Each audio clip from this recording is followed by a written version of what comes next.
പ്രിയപ്പെട്ട ഡോക്ടർ സന്ദീപ്. അദ്ദേഹത്തെ ഓർക്കുമ്പോൾ EPPFന്റെ ഏറ്റവും അടുത്ത മിത്രങ്ങളിൽ ഒരാളാണ്. നാം പരിചയപ്പെട്ട നാൾ മുതൽ പല സന്ദർഭങ്ങളിലും സൂം പ്ലാറ്റ്ഫോമിൽ അദ്ദേഹത്തിന്റെ വചന ശുശ്രൂഷ നമ്മൾക്ക് ഏറ്റവും അനുഗ്രഹമായിട്ടുണ്ട്. അത് ഈ പ്രാവശ്യവും ഇന്നും നമുക്കത് അനുഗ്രഹമായിരിക്കും എന്നുള്ളത് യാതൊരു സംശയമില്ല. ആ കുടുംബത്തെ ഓർത്ത് ദൈവത്തെ സ്തുതിക്കുന്നു. കർത്താവിന് വേണ്ടി പല നിലകളിൽ ദൈവരാജ്യത്തിന്റെ വ്യാപനത്തിന് വേണ്ടി, പ്രത്യേകിച്ച് കർത്താവിന്റെ മകൾ പ്രിയ ലത ഡോക്ടർ പാട്ടുപാടുവാനും സ്ത്രീകല അല്ലേ, സ്ത്രീകല, അതെ സർ, പാടുവാനും ഒക്കെ ദൈവം കൃപ കൊടുത്തിട്ടുണ്ട്. ആ കുടുംബം ദൈവനാമ മഹത്വത്തിന് വേണ്ടി കരുതാവപ്പള്ളിയിലും മറ്റ് സ്ഥലങ്ങളിലും ഒക്കെ ദൈവരാജ്യത്തിന്റെ വേണ്ടി നിലകൊള്ളുന്ന നമുക്ക് വലിയ സന്തോഷകരമായ കാര്യമാണ്. ഞാൻ കുടുംബത്തെ ഓർത്ത് ദൈവത്തെ സ്തുതിക്കുമ്പോൾ ഇന്നത്തെ വചന ശുശ്രൂഷയ്ക്കായിട്ട് വളരെ സ്നേഹത്തോടെ സന്തോഷത്തോടെ പ്രിയപ്പെട്ട ഡോക്ടറെ ക്ഷണിക്കുന്നു. അപ്പോൾ തന്നെ ഒരു കാര്യം വീണ്ടും ഒന്നുകൂടി ഓർമ്മിപ്പിക്കുകയാണ്. നമ്മുടെ ഈ 15-ാം തീയതി നടക്കുന്നതായ യങ് പ്രൊഫഷണൽസ് പ്രയർ ഫെലോഷിപ്പിന്റെ ചുമതലയിൽ നടക്കുന്നതായ സ്ട്രെസ് മാനേജ്മെന്റ് സെമിനാറിൽ താല്പര്യമുള്ളവർക്ക് പങ്കെടുക്കാം. വെള്ളിയാഴ്ച 3 മുതൽ 6 മണി വരെയുള്ളതായ സമയം 3 മണിക്കൂർ മാത്രം ഏറ്റവും അനുഗ്രഹിക്കപ്പെട്ടതായ ഒരു സമ്മേളനമായിരിക്കും എന്നുള്ളതിൽ യാതൊരു സംശയമില്ല. മുതിർന്നവർ തങ്ങളുടെ മക്കളെയും ഒക്കെ ഉത്സാഹിപ്പിച്ചു വിടണമേ എന്നും ഓർമ്മിപ്പിക്കുന്നു. കർത്താവിന്റെ ദാസൻ ഡോക്ടർ സന്ദീപ് കരുനാഗപ്പള്ളി. നമുക്ക് വചനത്തിലേക്ക് തിരിഞ്ഞതിന് മുമ്പായിട്ട് വചനം ജഡമായി തീർന്ന കർത്താവിലേക്ക് ഒരു വാക്കുകൂടി നമുക്ക് കർത്താവിലേക്ക് നമുക്ക് പ്രാർത്ഥിക്കാം. സ്നേഹം പിതാവേ, യേശുവി, ഞങ്ങള് അങ്ങയിലേക്ക് നോക്കുന്നു. നിത്യജീവന്റെ മൊഴികൾ അങ്ങയുടെ പക്കലാ ഉള്ളത്. കർത്താവേ യേശുവി, അവിടുത്തെ നിറഞ്ഞ സാന്നിധ്യത്തിനായിട്ട് സ്തോത്രം ചെയ്യുന്ന അവിടുത്തെ മുമ്പാകെ ഞങ്ങള് കർത്താവേ എന്തുള്ളൂ, ഞങ്ങള് കുശുവിന്റെ കയ്യിലെ കളിമണ്ണ് പോലെ, ഞങ്ങൾ പാടിയതുപോലെ ആ കുശുവിന്റെ കയ്യിലെ കളിമണ്ണ് പോലെ കർത്താവേ ഞങ്ങളെ തന്നെയും താഴ്ത്തി ഏൽപ്പിക്കുന്നു. കർത്താവേ, ആ കളിമണ്ണിന് സ്വന്തമായിട്ടൊരു ഇഷ്ടമില്ല. ആ കുശുവിന്റെ ഇഷ്ടം എന്താണോ അതിലേക്ക് ഏൽപ്പിച്ചു കൊടുക്കുന്ന ആ ഒരു കളിമണ്ണ്, അതെ കർത്താവേ, അവിടുത്തെ ഇഷ്ടത്തിനായിട്ട്, അവിടുത്തെ വചനത്തിനായിട്ട് ഞങ്ങളെ തന്നെയും സമ്പൂർണ്ണമായിട്ടും താഴ്ത്തി ഏൽപ്പിക്കുന്നു. കർത്താവെ, അവിടുത്തെ പരിശുദ്ധാത്മാവാകുന്ന അവിടുത്തെ വിരലുകൊണ്ട് ഞങ്ങളുടെ ഹൃദയപലകമേല് അവിടുത്തെ വചനം എഴുതുവാൻ തക്കവണ്ണം ഞങ്ങളെ കർത്താവെ ആ കളിമണ്ണ് പോലെ ഞങ്ങളെ തന്നെ ഏൽപ്പിക്കുന്നു. അവിടുന്ന് ഞങ്ങളുടെ ഹൃദയപലകമേൽ അവിടുത്തെ വചനത്തെ എഴുതി ഞങ്ങൾക്ക് ആ വചനം ഒരു വെളിപ്പാടാക്കി തന്ന്, അനുഭവമാക്കി തന്ന്, അനുസരണമാക്കി തന്ന്, യാഥാർത്ഥ്യമാക്കി തരണമെന്ന് ഞങ്ങൾ പ്രാർത്ഥിക്കുന്നു. ഞങ്ങളെ സഹായിക്കണം കർത്താവെ. ഞങ്ങൾ അങ്ങയിലേക്ക് നോക്കുന്നു. അവിടുത്തെ പുനരാമത്തെ മുഹത്വപ്പെടുത്തിയായിട്ട് ഞങ്ങൾ കുറയണം, അവിടുന്ന് വളരണം. അവിടുന്ന് ഈ ഭൂമിയിൽ കർത്താവെ അവിടുന്ന് വചനം ശുശ്രൂഷിച്ചു. എത്ര ഹൃദ്യമായിരുന്നിരിക്കണം ഞങ്ങള് കർത്താവെ. അന്ന് റെക്കോർഡിംഗ് ഒന്നും ഇല്ലാതിരുന്നതുകൊണ്ട് കർത്താവെ ഞങ്ങൾക്ക് കർത്താവെ ഓഡിയോയും വീഡിയോ ഒന്നും ഇല്ലെങ്കിലും ഇന്ന് കർത്താവെ എഴുതപ്പെട്ട ദൈവവചനം ഞങ്ങൾക്കുണ്ട്. എന്നാൽ കർത്താവെ അങ്ങയെ നേരിട്ട് കേട്ടിരുന്നെങ്കിൽ അത് കർത്താവെ എത്ര ഹൃദ്യമായിരുന്നേനെ, എത്ര ഞങ്ങളുടെ ഹൃദയങ്ങള് ഇരിഞ്ഞേനെ. അവിടുത്തെ സ്നേഹത്താല് കർത്താവെ അത് hearts would have been burning out of love for you കർത്താവെ. അതുപോലെ ഇന്നും പരിശുദ്ധാത്മാവ് കർത്താവെ അവിടുന്ന് ഇന്നലെയും ഇന്നും അനന്യനാണ്. അവിടുത്തേക്ക് കർത്താവെ ആ ഒരു ഞങ്ങളുടെ ഹൃദയത്തെ അവിടുത്തെ സ്നേഹത്താൽ എരിയുവാൻ കർത്താവെ, എരിയുവാൻ തക്കതാക്കുവാൻ ഇന്നേക്കും അവിടത്തേക്ക് സാധ്യമാണ്. ഞങ്ങള് അതിനായിട്ട് കർത്താവെ, ഞങ്ങളാണല്ലോ അതിന് തടസ്സമായിട്ടുള്ളത്. ഞങ്ങൾ കുറയണം കർത്താവെ. ഞാൻ ക്രൂശിക്കപ്പെട്ടിരിക്കുന്നു, അവിടുന്ന് വെളിപ്പെടണമെന്ന് പ്രാർത്ഥിക്കുന്നു കർത്താവെ. അവിടുത്തെ വചനത്തെ അവിടുന്ന് തന്നാട്ടെ. അവിടുന്ന് തന്നെ ഞങ്ങളെ ആശ്വസിപ്പിച്ചാട്ടെ, ബലപ്പെടുത്തിയാട്ടെ, തിരുത്തിയാട്ടെ, വഴിനടത്തിയാട്ടെ, ഉത്സാഹിപ്പിച്ചാട്ടെ, അവിടുത്തെ പിന്നെ നാമത്തെ മുഹത്വപ്പെടുത്തിയാട്ടെ. എല്ലാം യേശു കർത്താവിന് വിലയേറിയ മാതിരിയുള്ള നാമത്തിൽ ആമേൻ. ആമേൻ. നമുക്ക് ഇബ്രായ ലേഖനത്തിലെ ഒരു ചെറിയ 2 വാക്യങ്ങള് നമുക്ക് പലർക്കും പരിചയമുള്ള വാക്യങ്ങളായിരിക്കും. ഇബ്രായ ലേഖനം എന്ന് പറയുമ്പോൾ ചിലർക്ക് അത് ഇബ്രായ ലേഖനം അതൊരു കീറാമുട്ടി മാതിരിയുള്ള ഒരു ലേഖനമാണ് പലരെ സംബന്ധിച്ചുള്ളതെന്ന് പറയാം.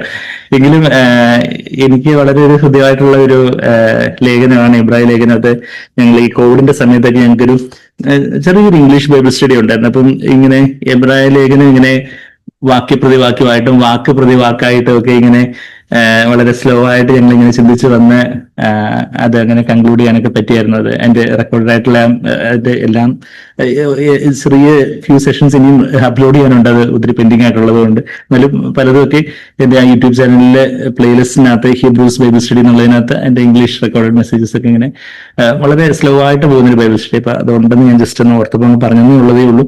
അപ്പൊ അതൊക്കെ ആ ഒരു സമയത്തൊക്കെ ഈ എബ്രായ ലേഖനം എനിക്ക് കുറച്ചുകൂടി പ്രിയപ്പെട്ടതായത്. മറ്റേത് ഈവൻ എസ്പെഷ്യലി ഹൈന്ദവ കുടുംബത്തിൽ നിന്നൊക്കെ വന്ന എന്നെ പോലുള്ള ഒരാൾക്ക് എബ്രായ ലേഖനമൊക്കെ വായിക്കുമ്പോൾ ഇത് എന്താന്ന് ആദ്യമൊന്നും മനസ്സിലാകത്തില്ല. പക്ഷെ എന്നാ പല ഉദവികളിലൂടെയും പരിശുദ്ധാത്മാവിന്റെ ആ ഒരു പ്രവർത്തനത്തിലൂടെയൊക്കെ ആ ഒരു കർത്താവിനെ കൂടുതൽ ഫ്രഷ് ആയിട്ട് കാണുവാനൊക്കെ ആ ലേഖനം എന്നെ വളരെ സഹായിച്ചിട്ടുണ്ട്. അതിനകത്ത് 10-ാം അധ്യായത്തില് ഞാൻ ഇപ്പോഴും സാധാരണ എന്റെ മിക്ക മെസ്സേജസിൽ എന്റെ ചർച്ചിലുള്ള പേസ് അവരെന്നെ ജോയിൻ ചെയ്തിട്ടുണ്ട്. അപ്പം മിക്ക മെസ്സേജിൽ ഞാൻ റെഫർ ചെയ്യുന്ന ചിലപ്പോൾ എല്ലാ പ്രാവശ്യം ഇതന്നെ എടുക്കാൻ പറ്റത്തില്ല എന്ന് വെച്ചാൽ എപ്പോഴും പറഞ്ഞുകൊണ്ട് പിന്നെ എപ്പോഴും എടുക്കണ്ടല്ലോ എന്ന് വെച്ച് ഞാൻ എബ്രായർ 10:19-20 പറയുന്നത് പോലെ എന്ന് പറഞ്ഞ് പോകുന്ന കാര്യം എന്റെ പ്രിയ സഹോദരങ്ങൾക്കെല്ലാം അറിയാം. എബ്രായർ 10-ാം അധ്യായത്തിന്റെ 19-20 വാക്യങ്ങൾ അവിടെ ഒരു യേശു പോയ ഒരു വഴി, യേശു ഇനാഗുറേറ്റ് ചെയ്ത, കർത്താവ് ഉദ്ഘാടനം ചെയ്ത, പ്രതിഷ്ഠിച്ച എന്നുള്ളൊരു വാക്ക് മലയാളം സത്യവേദ പുസ്തകത്തിൽ എഴുതിയിരിക്കുന്ന കർത്താവ് പ്രതിഷ്ഠിച്ച, ഇംഗ്ലീഷിൽ ഇനാഗുറേറ്റ് ചെയ്ത അല്ലെങ്കിൽ ഉദ്ഘാടനം ചെയ്ത, ഹി ഇനാഗുറേറ്റഡ് എന്നാണ് 20-ാമത്തെ വാക്യത്തിൽ ഇംഗ്ലീഷിലും മലയാളത്തില് പ്രതിഷ്ഠിച്ച, കർത്താവ് പ്രതിഷ്ഠിച്ച ഒരു ജീവനുള്ള വഴിയെക്കുറിച്ച് പറയുന്ന ഒരു കാര്യം. അപ്പൊ ഇതൊക്കെ നമ്മളിപ്പം എബ്രായ ലേഖനം പോലെയൊക്കെയുള്ള ലേഖനങ്ങളായാലും വേറെ ഏത് വചനത്തിന് ഏത് ഭാഗമായാലും ഇതൊക്കെ വലിയ എന്തോ ഒരു തിയോളജിക്കൽ കോൺസെപ്റ്റ്സ് ആയിട്ട് മാത്രം നമുക്ക് നിൽക്കുവാണെങ്കിൽ വചനം നന്നേ ബോറിംഗ് ആയിരിക്കും. അല്ലെങ്കിൽ നമുക്കതൊരു ജസ്റ്റ് ഒരു ഇന്റലക്ച്വൽ സ്റ്റിമുലേഷൻ, ജസ്റ്റ് ഒരു തിയോളജിക്കൽ എക്സ്പോസിഷന് മാത്രമേ അത് ഉപകരിക്കപ്പെടുത്തുള്ളൂ. എന്നാൽ നമ്മളുടെ അനുദിനമായിട്ടുള്ള പ്രായോഗിക ജീവിതത്തിലേക്ക് വരുമ്പോൾ കർത്താവ് എനിക്കായിട്ടൊരു വഴി ഒരുക്കിയിട്ടുണ്ട്. ഓരോ ദിവസവും ഇപ്പൊ നമ്മളെല്ലാ ദിവസവും അങ്ങോട്ടും ഇങ്ങോട്ടൊക്കെ നടക്കുന്നവരാ അല്ലെ. ഇപ്പൊ നമ്മുടെ വീട്ടിൽ തന്നെ ആണെങ്കിൽ ഒരു മുറിയിൽ നിന്ന് വേറൊരു റൂമിലോട്ട് പോകാനൊരു വഴിയുണ്ട്. അടുക്കളയിൽ നിന്ന് ബെഡ്റൂമിലോട്ട് പോകാൻ, ഹാളിൽ നിന്ന് അങ്ങോട്ട് പോകാനും, സിറ്റ് ഔട്ടിലോട്ട്. പിന്നെ നമ്മൾ അങ്ങോട്ട് കടയിലോട്ട് പോകാണെങ്കിൽ ഒരു വഴിയുണ്ട്. പിന്നെന്താ, നമ്മള് കടയിലോട്ട് പോകാനോ അല്ലെങ്കിൽ നമ്മുടെ ഓഫീസിലോട്ട് പോകാനോ ചർച്ചിലോട്ട് പോകാനോ അല്ലെങ്കിൽ അയൽവക്കത്തെ വീട്ടിലോട്ട് പോകാനോ എല്ലായിടത്തൊക്കെ ഒരു വഴിയുണ്ട്. വഴിയില്ലായിരുന്നെങ്കിൽ എന്ത് പറ്റിയേനെ അല്ലേ? നമ്മൾ ഈ എല്ലാം ഇങ്ങനെ കാട് പിടിച്ച് കിടക്കുമായിരുന്നെങ്കിൽ ഭയങ്കര പാടാ. വഴിയൊക്കെ വെട്ടിത്തെളിച്ച് വേണം. നമുക്ക് മുമ്പേ പോയവരെ വഴി വെട്ടിത്തെളിച്ചിട്ടത് കൊണ്ടാണ് നമുക്കിപ്പോ അവര് നല്ല ടാറിട്ട റോഡുകളുണ്ട്, ടൈലിട്ട റോഡുകളുണ്ട്. അതുപോലെയുള്ള വഴി ഉള്ളത് കൊണ്ട് കാര്യങ്ങൾ ഈസി ആയിപ്പോയി. നമുക്ക് മുമ്പേ പോയ ചിലരുടെ ആ ഒരു നന്മ, അവർ ചെയ്ത കഠിനാധ്വാനം, നമ്മളതിന് നന്മ ഫലം അനുഭവിക്കുന്നു. ക്രിസ്തീയ ജീവിതത്തിലും ഒരു വഴിയുണ്ട്, ഒരേ ഒരു വഴിയേ ഉള്ളൂ. യഥാർത്ഥത്തിൽ പറഞ്ഞാല് നമുക്ക് എല്ലാവർക്കും അറിയാം ഒരേ ഒരു വഴിയേ ഉള്ളൂ എന്ന് നമ്മളെപ്പോഴും സുവിശേഷം പറയുമ്പോൾ നമ്മൾ പറയാറുണ്ട് അല്ലേ. യോഹന്നാൻ 14-ാം അധ്യായത്തിന് 6-ാമത്തെ വാക്യം എന്ന് പറയുമ്പോൾ തന്നെ ബൈബിൾ അറിയാവുന്ന നമുക്ക് എല്ലാവർക്കും അറിയാം.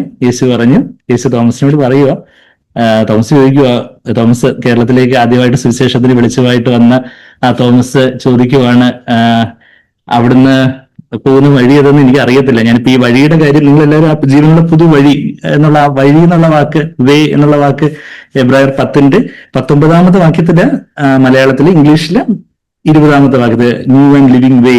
അപ്പൊ ആ വഴി ആത്യന്തികമായിട്ട് പറഞ്ഞ ആ വഴി നമുക്ക് യോഹന്നാൻ 14-ാം അധ്യായത്തിലേക്ക് തന്നെ ഇവിടെ ഒരു വിരൽ വെച്ചിട്ടുണ്ട്. ഈ കീബോർഡ് വായിക്കുന്നവനൊക്കെ ഈ ബ്രദർ വചനം പറയുന്നതൊക്കെ ചിലർ പറയും, ചില ഒരു വിരൽ ഇവിടെ വെച്ചുകൊണ്ട് ഒരു വിരൽ അങ്ങോട്ട് പോകണം, ഒരു വിരലില്ല, ഇപ്പൊ അവിടെ കയ്യിൽ 10 വിരലേ ഉള്ള സഹോദരൻ, ഇനിയിപ്പോ കാലിൽ വിരലും കൂടെ ഉപയോഗിക്കണം എന്നൊക്കെ പറയത്തൊക്കെ വേണം. ചിലപ്പോൾ ഈ പല വചനങ്ങളൊക്കെ ഒരുമിച്ചൊക്കെ പറയുന്ന ഒരു ദുശ്ശീലം എനിക്കുണ്ട്. എങ്കിലും ഞാൻ ആ ദുശ്ശീലത്തിൽ നിന്നൊക്കെ പിന്മാറി അധികം ഒരുമിച്ച് വചനം പറയാതെ ഒന്നൊന്നായിട്ടൊക്കെ പറയാനൊക്കെ ആയിട്ട് ശ്രമിക്കുക. ദിവസായിട്ട് എല്ലാം കൂടി ഇങ്ങനെ തിങ്ങി വരുമ്പോൾ ഉള്ള പ്രശ്നമാണ്. യോഹന്നാൻ 14-ാം അധ്യായത്തിന്റെ അതിന്റെ 6-ാമത്തെ വാക്യം നമ്മൾ എല്ലാവർക്കും അറിയാവുന്ന വാക്യം, കർത്താവ് തിരുവായ്മൊഴിഞ്ഞ് പറഞ്ഞ ആ ഒരു ഞാനാണ് വഴി, ഞാനാണ് സത്യം, ഞാൻ തന്നെ, ഐ ആം ദ വേ. ഹോ എന്ന് പറയുന്നൊരു ഗ്രീക്ക് പദം, ചില ഗ്രീക്കിലാണല്ലോ പുതിയ നിയമം ആദ്യമായിട്ട് എഴുതപ്പെട്ടിട്ടുള്ളത്. അപ്പം ഹോ എന്ന് പറഞ്ഞൊരു പദം അവിടെ ഉപയോഗിച്ചിട്ടുണ്ട്. അതാണ് ഐ ആം ദ വേ. മലയാളത്തിൽ തന്നെ, ഞാൻ തന്നെ. അതായത് വേറെ ഒത്തിരി വഴികളൊന്നും ഇല്ല, കർത്താവ് തന്നെയാണ് വഴി. അപ്പൊ ഈ വഴി പ്രതിഷ്ഠിച്ചയാളും ഇനാഗുറേറ്റ് ചെയ്തയാളും വഴിയും എല്ലാം കർത്താവ് തന്നെ. ഈ റിസീവ് ചെയ്തിട്ടുള്ള കർത്താവിന്റെ ഉപമകളുടെ ഒരു പ്രത്യേകത അതാ. എല്ലാം ആടുകളുടെ ഇടയിലും കർത്താവ്, ആടുകളുടെ വാതിലും കർത്താവ്. അപ്പൊ നമ്മൾ ചോദിക്കുമ്പോൾ ഇടയൻ തന്നെ ഇങ്ങനെ വാതിലാവുന്നേ. കർത്താവ് നമ്മുടെ യോഹന്നാൻ 10-10 വാക്യങ്ങളിൽ, അതിന്റെ 7-9 വാക്യങ്ങളും ഞാൻ അതാ പറഞ്ഞ ഹാർമോണിയം മാതിരി പിന്നെയും പോകുന്നുണ്ട്. ഇങ്ങനെ അടുത്ത് ഇവിടെ വിരൽ വെച്ചുകൊണ്ട് അങ്ങോട്ട് പോയില്ലെങ്കിൽ നമുക്ക് എല്ലാവർക്കും അറിയാം. യോഹന്നാൻ ഇപ്പൊ നമ്മുടെ യോഹന്നാൻ 14-ലുള്ള കറന്റ് ലൊക്കേഷൻ യോഹന്നാൻ 14 എന്ന യോഹന്നാൻ 10-ാം അധ്യായത്തിന് 7-9 വാക്യങ്ങളിൽ വാതിലാണ് കർത്താവ് എന്ന് പറയുന്നുണ്ട്. അത് കഴിഞ്ഞിട്ട് തന്നെ കർത്താവ് പറയുന്നുണ്ട് ഞാനാണ് നല്ല ഇടയൻ എന്ന് പറയുന്നുണ്ട്. അപ്പൊ ഇടയനും വാതിലും ഒക്കെ കർത്താവ് എന്ന് പറയുന്നത് പോലെ അത് ഇങ്ങനെ ആലങ്കാരിക ഭാഷയിലാണ് നമ്മൾ യുക്തി വെച്ച് ചിന്തിച്ച് എങ്ങനെ വാതിലും ഇടയിലും ഒക്കെ എങ്ങനെ ഒരാളാവുന്നേ. നമുക്കറിയാം അതൊരു ആലങ്കാരിക ഭാഷയിൽ നമുക്ക് കാര്യങ്ങളൊന്ന് മനസ്സിലാക്കി തരാൻ വേണ്ടി കർത്താവ് പെടാപ്പാട് വിട്ട് എന്തെങ്കിലുമൊക്കെ ഉദാഹരണം പറഞ്ഞ് ഇതൊന്ന് മനസ്സിലാക്കി തരാൻ വേണ്ടി ഇത് നോക്കുവാണ്. ഈ സ്വർഗീയമായിട്ടുള്ള സത്യങ്ങൾ അത് നമുക്ക് വെളിപ്പെടാനായിട്ട് ഭൗമികമായിട്ടുള്ള ചില ഉദാഹരണങ്ങൾ, അതിന്റെ പ്രതിരൂപങ്ങൾ, പ്രതീകങ്ങളൊക്കെ ചൂണ്ടിക്കാണിച്ച് വരച്ച് കാണിച്ച് കർത്താവ് അതൊന്ന് എക്സ്പ്ലെയിൻ ചെയ്യാൻ നോക്കുവാണ്. നമ്മൾ കുഞ്ഞു പിള്ളേർക്ക് കാര്യങ്ങളൊക്കെ പറഞ്ഞു കൊടുക്കാൻ നോക്കുമ്പോൾ പല കാര്യങ്ങളും ഉദാഹരണങ്ങളൊക്കെ പറയുന്നത് പോലെ. അപ്പൊ ഇവിടെ യോഹന്നാൻ 14:6 വാക്യത്തിൽ ഐ ആം ദ വേ, കർത്താവ് തന്നെയാണ് വഴി. നമ്മൾ അത് പറയുന്നുണ്ടായിരുന്ന പലർക്കും നമ്മളോട് കയറുക അത് പറഞ്ഞില്ലായിരുന്നെങ്കിൽ അവർക്ക് ഭയങ്കര ഇഷ്ടമായിരുന്നു എന്നെ വെച്ചാല് എല്ലാം ഇങ്ങനെ ചിലരൊക്കെ പറയുന്നത് പോലെ എല്ലാ നദികളും അങ്ങ് സമുദ്രത്തിലോട്ട് പോകും, അതുകൊണ്ട് ഏത് മതമായാലും എന്ത് വിശ്വാസത്തിൽ അത് ശരി ഇത് ശരി എല്ലാം കൂടെ അങ്ങ് സമുദ്രത്തിലോട്ട് പോകും, എല്ലാം കൂടെ അങ്ങ് എല്ലാ ആത്യന്തികമായിട്ട് സത്യം എന്നൊക്കെ പറഞ്ഞ് നമ്മൾ കുറച്ച് നല്ല പ്രവൃത്തികളൊക്കെ ചെയ്താൽ എല്ലാവരും നമ്മൾ പൂമാലയായിട്ട് സ്വീകരിക്കും, നമ്മളോട് ഭയങ്കര സ്നേഹമായിരിക്കും, ഒരു കുഴപ്പമില്ല, അവിടെ ക്രോസിന്റെ ഒഫൻസ് ഒന്നുമില്ല, ആ ഒരു ക്രൂസിന്റെ അതൊരു സ്റ്റംബ്ലിംഗ് ബ്ലോക്ക് ഒന്നും ഇല്ലാതെ കാര്യങ്ങൾ അങ്ങ് പോവും. പക്ഷേ അതല്ല കർത്താവ്. അങ്ങനെ ആയിരുന്നെങ്കിൽ കർത്താവും ക്രൂശിക്കപ്പെടത്തില്ലായിരുന്നു. കർത്താവ് ആ വചനത്തിന്റെ സത്യങ്ങൾ പറയുകയും പാരമ്പര്യങ്ങൾക്കെതിരെ, തിന്മകൾക്കെതിരെ, അസത്യങ്ങൾക്കെതിരെയൊക്കെ കർത്താവ് നിലപാടെടുത്തുകൊണ്ടാണ് പരീക്ഷന്മാർക്ക് എല്ലാവർക്കും കൂടെ ചൊറിച്ചിലേറി വന്ന് അവര് റോമൻ ഗവൺമെന്റുമായിട്ട് കൂടി ചേർന്ന് കർത്താവിനെ അങ്ങ് ക്രൂശിച്ച് കൊന്നു എന്ന് അവർ വിചാരിച്ചു. പക്ഷെ കർത്താവ് അങ്ങ് ഉയർത്തെഴുന്നേറ്റ് ഇപ്പോഴും ജീവിക്കുന്നു എന്നുള്ള കാര്യം നമുക്കറിയാം. അപ്പം ഞാൻ പറഞ്ഞതെന്ന് വെച്ചാല് ഐ ആം ദ വേ, കർത്താവ് മാത്രമുള്ള രക്ഷയിലേക്കുള്ള വഴി എന്നുള്ളൊരു കാര്യം നമ്മൾ പലപ്പോഴും സുവിശേഷം പറയുമ്പോൾ അത് പറയുന്നത്. എന്നാൽ രക്ഷയിലേക്കുള്ള വഴി മാത്രമല്ല, നമ്മളുടെ ആത്മാവിന്റെ രക്ഷയിലേക്കുള്ള വഴിയാണ് നമ്മൾ സാധാരണ സുവിശേഷം പറയുമ്പോൾ പാപക്ഷമയ്ക്കായിട്ട് കർത്താവേ വഴിയുള്ളൂ. അതെ, നമുക്കറിയാം ആകാശത്തിന്റെ കീഴിൽ മനുഷ്യരുടെ ഇടയിൽ ഈ കർത്താവിന്റെ നാമമല്ലാതെ, യേശുവിന്റെ നാമമല്ലാതെ രക്ഷയ്ക്കായിട്ട് വേറൊരു നാമവും നൽകപ്പെട്ടിട്ടില്ല എന്ന് എവിടെ പറയുന്നേ? അപ്പോസ്തലപ്രവൃത്തികൾ 4-ാം വാക്യത്തിൽ. ഞാൻ സാധാരണ ഇപ്പം ഞാൻ വചനമൊക്കെ പറയുമ്പോൾ എന്റെ കുഞ്ഞു പിള്ളേർ ഇവിടെ ഇരിപ്പുണ്ട്. കുഞ്ഞു പിള്ളേർ എന്ന് പറഞ്ഞാൽ അത്ര കുഞ്ഞൊന്നുമല്ല, അവര് 5-ാം ക്ലാസ്സിൽ പഠിക്കുന്ന എന്റെ ട്വിൻ ഡോട്ടേഴ്സും ഇളയാളും ഒക്കെ ഇവിടെ ഇരിപ്പുണ്ട്. അപ്പം എല്ലാവർക്കും മനസ്സിലാവുന്ന, പിള്ളേർക്ക് മനസ്സിലാവുന്ന രീതിയിൽ പറയാൻ വേണ്ടി ഞാൻ ശ്രമിക്കാറുണ്ട്. അപ്പൊ അതുകൊണ്ട് എല്ലാവർക്കും അപ്പം മനസ്സിലാവുമല്ലോ എന്ന് വെച്ചപ്പം അപ്പൊ എവിടെ പറഞ്ഞിരിക്കുന്നത്? കർത്താവ് മാത്രമേ യേശുവിന് നാമമല്ലാതെ വേറെ നാമമൊന്നും രക്ഷയ്ക്കായിട്ട് നൽകപ്പെട്ടിട്ടില്ലെന്ന് Acts 4:12 പറയുന്നുണ്ട്. പത്രോസ് അവിടെ പറയുന്ന കാര്യം ഇനിയിപ്പോ അങ്ങോട്ട് പോകുന്നില്ല. വെച്ചാൽ നമുക്ക് അവിടെ കയ്യിൽ 10 വിരലല്ലേ ഉള്ളൂ. അതുകൊണ്ട് നമുക്ക് Acts 4:12 തന്നെ റെഫറൻസ് അറിയാത്ത അല്ലെങ്കിൽ റെഫറൻസ് അറിയുന്നവരാണെങ്കിൽ നമ്മളുടെ പേനയുടെ മഷി കുറച്ച് പേപ്പർ കുറച്ച് തീർന്നതായാലും ഒരിക്കൽ കൂടെ ആ വചനം എഴുതി ഇട്ടുകൊണ്ട് കുഴപ്പമില്ല. എന്ന് വെച്ചാൽ അത് അത്രമാത്രം പ്രഷ്യസ് ആയിട്ടുള്ള ഇപ്പോ അത് അത്രമാത്രം വിടുവിക്കുന്ന സ്വാതന്ത്ര്യം നൽകുന്ന ഒരു വചനമാണ്. നമ്മള് ഈ വെള്ളിയാഴ്ച നമ്മുടെ ഭാരതത്തിന്റെ സ്വാതന്ത്ര്യ ദിനം ആഘോഷിക്കുമ്പോൾ യഥാർത്ഥത്തിലുള്ള ഒരു സ്വാതന്ത്ര്യം, കർത്താവിലുള്ള ഒരു സ്വാതന്ത്ര്യം, സത്യം നൽകുന്ന സ്വാതന്ത്ര്യം, വചനം നൽകുന്ന സ്വാതന്ത്ര്യം, മനുഷ്യപുത്രൻ ദൈവപുത്രനായ കർത്താവ് നൽകുന്ന ആ സ്വാതന്ത്ര്യം, അതിലേക്ക് നമ്മളെ വഴി നടത്തുന്ന ഒരു വലിയൊരു രക്ഷയുടെ, ആത്മാവിന്റെ രക്ഷ. എന്നാൽ രക്ഷയിലേക്കുള്ള വഴി എന്ന് പറയുമ്പോൾ നമ്മുടെ ദേഹിയുടെ രക്ഷയാണ് ഇപ്പൊ നടന്നുകൊണ്ടിരിക്കുന്നത്. ദേഹത്തിന്റെ രക്ഷ, ശരീരത്തിന്റെ രക്ഷ കർത്താവ് വരുമ്പോൾ നടക്കും. അപ്പോൾ ഞാൻ പറഞ്ഞ രക്ഷയിലേക്കുള്ള വഴി എന്ന് പറയുമ്പോൾ ദേഹിയുടെ രക്ഷ, നമ്മൾ അനുദിന ജീവിതത്തില് നമ്മൾ നടക്കേണ്ടുന്നതായിട്ടുള്ള ഒരു വഴി. നമുക്ക് ഇപ്പോ ഇവിടുന്ന് എനിക്ക് അങ്ങോട്ട് ആ കോറിഡോറിൽ അങ്ങോട്ട് പോകണമെങ്കിൽ കോറിഡോറിലൂടെ ഈ വരാന്തയിലൂടെ അങ്ങോട്ട് പോകണം.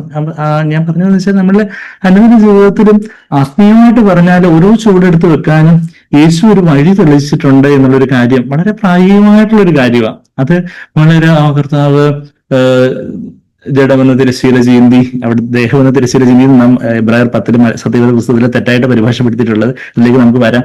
അപ്പോ കർത്താവ് ജഡമെന്ന തിരശ്ശീല ചീന്തി ഒരു വഴി, ജീവനുള്ള പുതുവഴി എന്നൊക്കെ പറയുമ്പോൾ എന്തോ വലിയ കടിച്ചാപ്പെട്ടാതെ എന്തോ എവിടെയോ നമ്മുടെ തലയ്ക്ക് മണ്ടയിൽ കൂടെ പോകുന്ന എന്തോ കാര്യമായിട്ടല്ല, മറിച്ച് അത് എനിക്കായിട്ട് ഓരോ ദിവസവും ഓരോ നിമിഷവും ഞാന് നടക്കേണ്ടുന്നതായിട്ടുള്ള ആത്മീയമായിട്ടുള്ള ഒരു വഴിയുണ്ട്.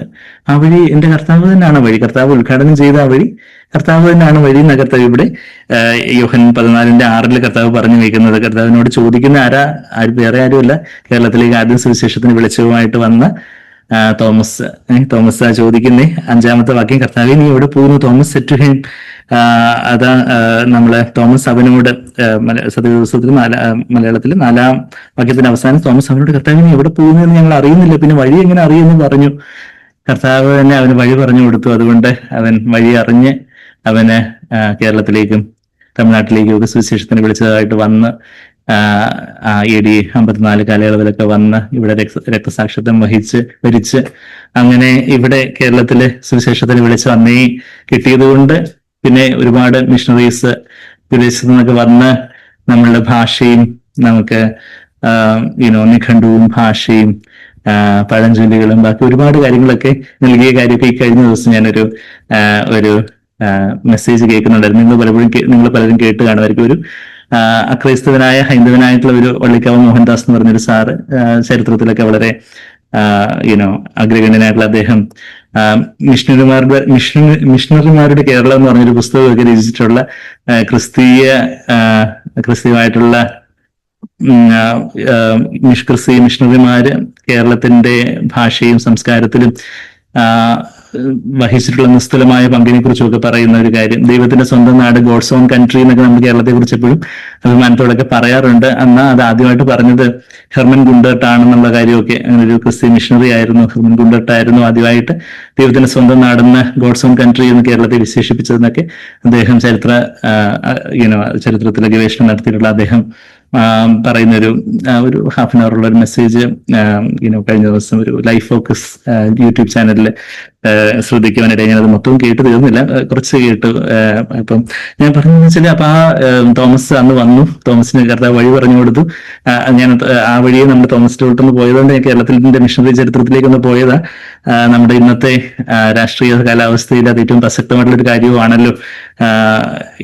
അതുകൊണ്ടുകൂടെ അതൊന്ന് സൂചിപ്പിച്ചെന്നുള്ളതേ ഉള്ളൂ. അപ്പം കർത്താവ് പറഞ്ഞു, ഞാൻ തന്നെയാണ് വഴി, ഞാൻ തന്നെയാണ് സത്യം, ഞാൻ തന്നെയാണ് ജീവന്, ഞാൻ മുഖാന്തരം അല്ലാതെ ആരും പിതാവിന്റെ അടുക്കൽ വരുന്നില്ല. അപ്പൊ കർത്താവാണ് വഴി. നമുക്ക് തിരിച്ച് എബ്രായ ലേഖനത്തിലേക്ക് വരാം.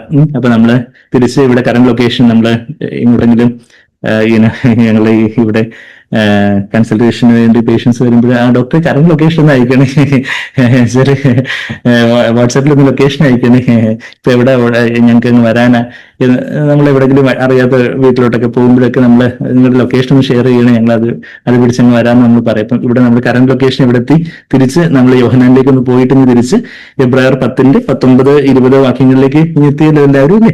അപ്പൊ അതുകൊണ്ട് സഹോദരന്മാരെ എന്നും പറഞ്ഞുകൊണ്ട് അവിടെ പറയുന്നേ, അതുകൊണ്ട് നമ്മളൊരു വാക്ക് ബൈബിൾ ഉള്ളത് കൊണ്ട് അത് കുറച്ച് നമ്മൾ ചിന്തിക്കണം, എന്തുകൊണ്ടാണ് ഇത് അതുകൊണ്ട് therefore എന്നാണ്. What is it therefore? എന്തുകൊണ്ടാണ് ഈ therefore അവിടെ എഴുതി വെച്ചെന്ന് വെച്ചാൽ, നമ്മൾ ഈ എബ്രായ ലേഖനം നമ്മൾ വായിച്ചു വരുമ്പം എബ്രായ ലേഖനം ആകെപ്പാട് 13 അധ്യായങ്ങളുള്ള കാര്യം നമുക്കറിയാം. അപ്പൊ അതിന്റെ അധ്യായങ്ങളായിട്ടൊക്കെ അത് വേർതിരിച്ചിട്ടുള്ളതൊക്കെ ഏതാനും നൂറ്റാണ്ടുകൾക്ക് മുമ്പ് മാത്രമാണ്. എബ്രായ ലേഖനം അതൊരു ഒറ്റ പുസ്തകമായിട്ട് എഴുതിയിട്ടുള്ള കാര്യമൊക്കെ നമുക്കറിയാം. എബ്രായ ലേഖനം അതിന്റെ 1-ാം അധ്യായത്തിലൊക്കെ കർത്താവിന്റെ ദൈവത്വത്തെക്കുറിച്ച്, കർത്താവ് പൂർണ്ണ ദൈവമാണെന്നുള്ളൊരു കാര്യമൊക്കെ സമർത്ഥിക്കുന്നതും, പിന്നെ 2-ാം അധ്യായത്തിൽ കർത്താവിന്റെ മനുഷ്യത്വത്തെക്കുറിച്ച്, 3-ാം അധ്യായത്തിലെ ഒരു സ്വർഗീയ വിളി, അതിന്റെ ആ സ്വർഗീയ വിളിക്ക് ഓഹരിക്കാരായുള്ളവരെ, എബ്രായർ 3-ന്റെ 1-ാമത്തെ വാക്യം, സ്വർഗീയ വിളിക്ക് ഓഹരിക്കാരായുള്ളവരെ എന്നൊക്കെ പറഞ്ഞ് വിശുദ്ധ സഹോദരന്മാരെ സ്വർഗീയ വിളിക്ക് ഓഹരിക്കാരായുള്ളവരെ എന്നൊക്കെ പറഞ്ഞ സ്വർഗീയ വിളിയെക്കുറിച്ചും, അവിടെ പഴയ നിയമത്തിലെ കനാന്യ സ്വസ്ഥത, കനാനിലേക്കുള്ള ഒരു കനാനിന്റെ സ്വസ്ഥതയിലേക്ക് പ്രവേശിക്കാനായിട്ട് ഇസ്രായേൽ ജനങ്ങളെ വിളിച്ചെങ്കിലും അവര് ആ തലമുറയിൽപ്പെട്ട യോശുവയും കാലേബും ഒഴിച്ച് വേറെ ആർക്കും ആ തലമുറയിൽപ്പെട്ടവർക്ക് കനാനിൽ പ്രവേശിക്കാൻ സാധിച്ചില്ല എന്നുള്ള ആ ദൃഷ്ടാന്തമൊക്കെ പഴയ നിയമത്തിൽ നിന്നൊക്കെ എടുത്തു പറയുന്നുണ്ട് 3-ാം അധ്യായത്തിൽ. അത് കഴിഞ്ഞിട്ട് 4-ാം അധ്യായത്തിന് 1-ാമത്തെ വാക്യത്തിൽ ഞാൻ ഈ അതുകൊണ്ട് എന്നുള്ളൊരു വാക്ക് ഈ പരിശുദ്ധാത്മാവ് അവിടെ എബ്രായർ 10-19 തുടക്കത്തിൽ therefore എന്ന് എഴുതി വെച്ചേക്കുന്നത് കൊണ്ട് എന്താ therefore എന്നുള്ളത് പെട്ടെന്ന് ഒരു ഓട്ടപ്രദക്ഷിണം നടത്തുകയാണ്. അപ്പൊ എബ്രായ ലേഖനം 1-ാം അധ്യായത്തിൽ കർത്താവിന്റെ ദൈവത്വം, കർത്താവ് സർവശക്തനായ ദൈവം തന്നെയാണ്, കർത്താവ് മനുഷ്യനായിട്ട് ഭൂമിയിൽ വന്നവനാണ്, എന്നാൽ അവിടുന്ന് ദൂതന്മാർക്കെല്ലാം മേലെയുള്ള സർവശക്തനായ സ്രഷ്ടാവായ ദൈവമാണ്, അവിടെ കർത്താവിൽ കൂടാണ് എല്ലാം സൃഷ്ടിക്കപ്പെട്ടെന്നുള്ള കാര്യമൊക്കെ എബ്രായ ലേഖനം 1-ാം അധ്യായത്തിൽ പറഞ്ഞിട്ട് കർത്താവ് എന്ന മനുഷ്യനായിട്ട് നമ്മെ പോലെ തന്നെ കർത്താവ് തന്റെ സഹോദരന്മാരെ പോലെ എല്ലാത്തിലും കർത്താവ് 17-ാമത്തെ വാക്യം 2-17 അതിന്റെ 17 2-ാം അധ്യായം എബ്രായർ 2-17 അവസാനം എന്ന് പറയുന്നത്, സകലത്തിലും തന്നെ സഹോദരന്മാരുടെ സദൃശനായി തീരുവാൻ ആവശ്യമായിരുന്നു. നമ്മളെപ്പോലെ സഹോദരന്മാരെന്ന് പറയുമ്പോൾ വീണ്ടും ജനിച്ച ദൈവങ്ങളെപ്പോലെ ആ ഒരു നിലയിലേക്ക് കർത്താവ് സകലത്തിലും നമ്മെപ്പോലെ അങ്ങ് ആയിത്തീർന്നു. അത് കഴിഞ്ഞിട്ട് അതിന് 3-ാം അധ്യായത്തിൽ അത് ഒരു സ്വർഗീയ വിളിക്ക് ഓഹരിക്കാരായവരാണ് നമ്മള്. ആ സ്വർഗീയ വിളി എന്തിലേക്കാണെന്ന് ചോദിച്ചാൽ ഒരു സ്വസ്ഥതയിൽ പ്രവേശിക്കാനാണെന്നുള്ളൊരു കാര്യമാണ് 4-ാം അധ്യായത്തിന് 1-ാമത്തെ വാക്യത്തിൽ നമ്മൾ കാണുന്ന. ഈ വിളി എന്തിലേക്കാന്ന് ചോദിച്ചാൽ ഒരു സ്വസ്ഥതയിൽ പ്രവേശിക്കാൻ വേണ്ടിയാ. സ്വസ്ഥതയിൽ പ്രവേശിക്കുക എന്ന് പറയുമ്പം റെസ്റ്റ് ഇൻ പീസ് എന്ന് നമ്മൾ കാണുന്ന ഇവിടെ ഗ്രേവ് യാർഡിലായിരിക്കും, സെമിത്തേരിയിൽ റെസ്റ്റ് ഇൻ പീസ്. എന്നാൽ മരിച്ചതിന് ശേഷമുള്ള ഒരു സ്വസ്ഥത ഉണ്ടോന്ന് ചോദിച്ചാൽ ഉണ്ട്. എന്നാൽ അതിലുപരിയായിട്ട് നമ്മൾ ജീവിക്കുമ്പോൾ തന്നെ ഒരു സ്വസ്ഥതയിൽ പ്രവേശിക്കുന്ന ഒരു കാര്യമാണ് ഇവിടെ എബ്രായ ലേഖനം പറയുന്നത്.